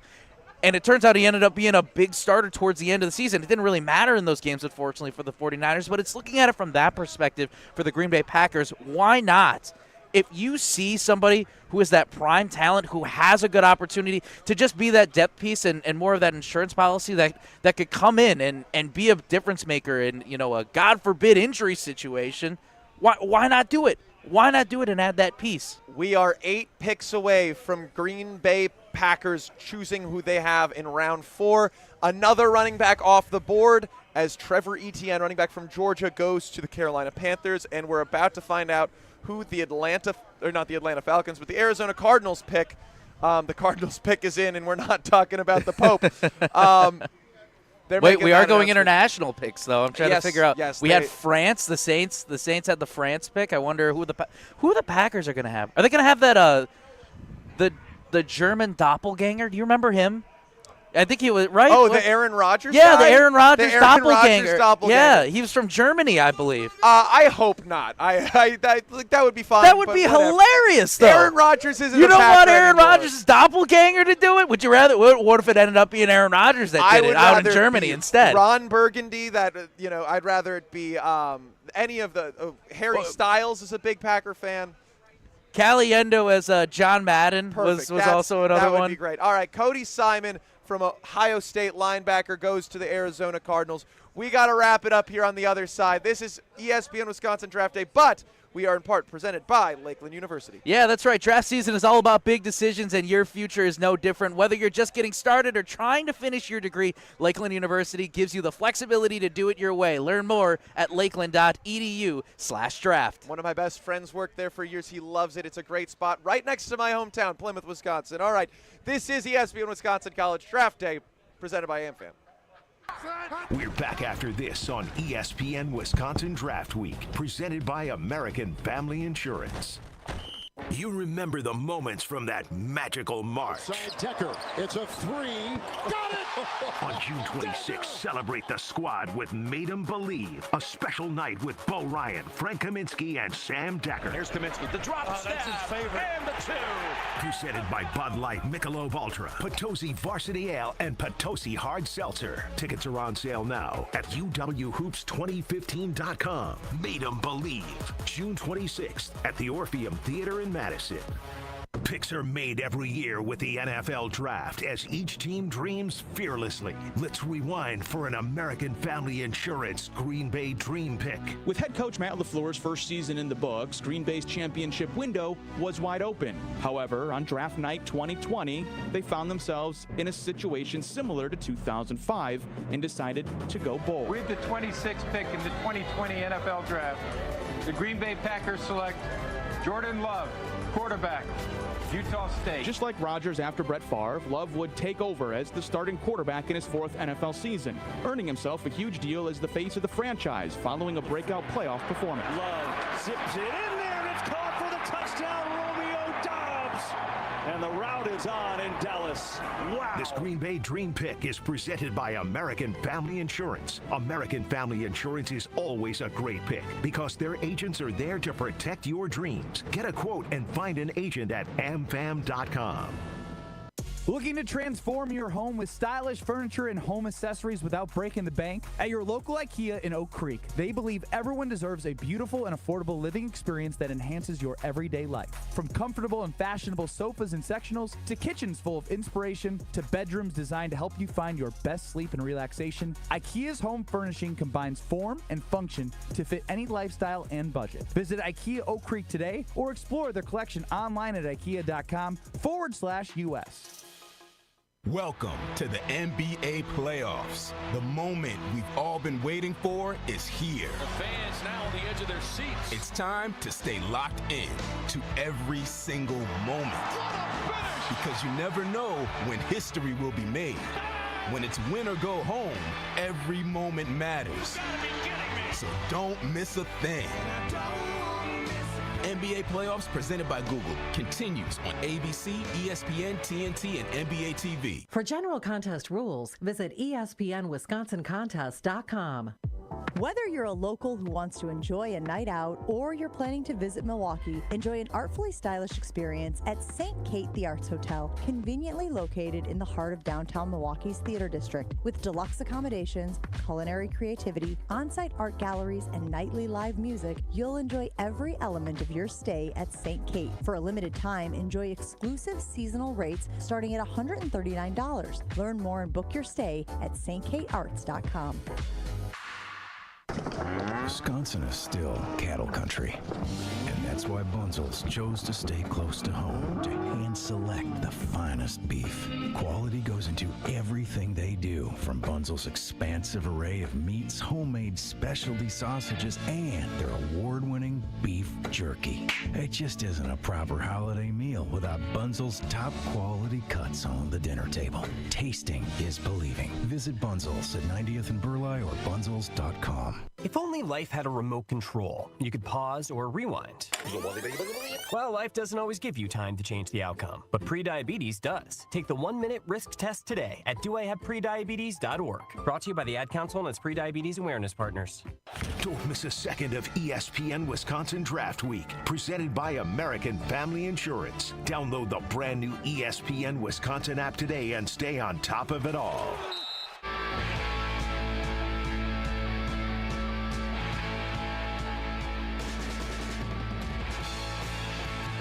The pick is in, but not for the Packers. But the fourth round is underway here at the NFL Draft as people continue to flock in. I just saw a ton of Vikings fans come through. I saw Devin Hester jersey, I know, man. you're all juiced up for that. Bring it to the house, man. One of the best Super Bowl highlights. We won't talk about the rest of that Super Bowl and what happened there, but that was a great way to start. That's Pablo Iglesias. I'm Alex Gravatt. We're getting you ready for round 4 of the NFL Draft. We're recapping what's happened as Matthew Golden is the Packers' first overall pick, but we've got more than just that as they've picked Anthony Belton, NC State's ginormous 6'6", 336-pound tackle in round 2, and Sevion Williams, wide receiver from TCU. Total gadget guy, fun, versatile players so far. What has been the highlight for you so far being here at the Tundra Trio at the NFL Draft? I just love the creativity around Lambeau Field and just the lore of it. I was curious to know like how this draft experience was going to be.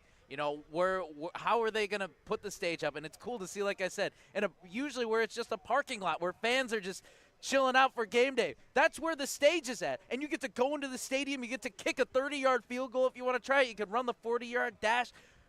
The Green Bay Packers, and again, the NFL have done a fantastic job of really bringing that Lambeau Field experience to life in a different way. As somebody who's been here for so many different Packers games covering them, this was a brand new experience for me, and I'm in awe. And you know what? I gotta give the flowers. I gotta tip the hat. Cheers to the Green Bay Packers organization for doing this the right way and making this about in the best way, even though it's a Green Bay Packers experience, making this for all football fans. Listen, if you've got nothing going on today, if you're out and about north of Plymouth, Wisconsin, we'll say, come on up. It's worth it. The community is great. The laughter, the friendship. Everyone is here to have a good time. I have not run into a single toxic fan. You know, every once in a while you go to a game and something's a little over the top. None of it. Everyone is here Today seems to be a family day. It's fun. Last couple seconds here, Pablo, who do you have in the 4th round for the Green Bay Packers? I don't know if it's going to be tough for 4th rounder, but you know what? Down the road, go Hunter Wohler. Go Hunter Wohler and take the Wisconsin kid. This is his dream. The miserable goat agrees with me. It's got to be cornerback. It's an essential coming up next. And coming up next, we've got the Damn Sports Show takeover of ESPN Wisconsin Draft Day here at Lambeau Field.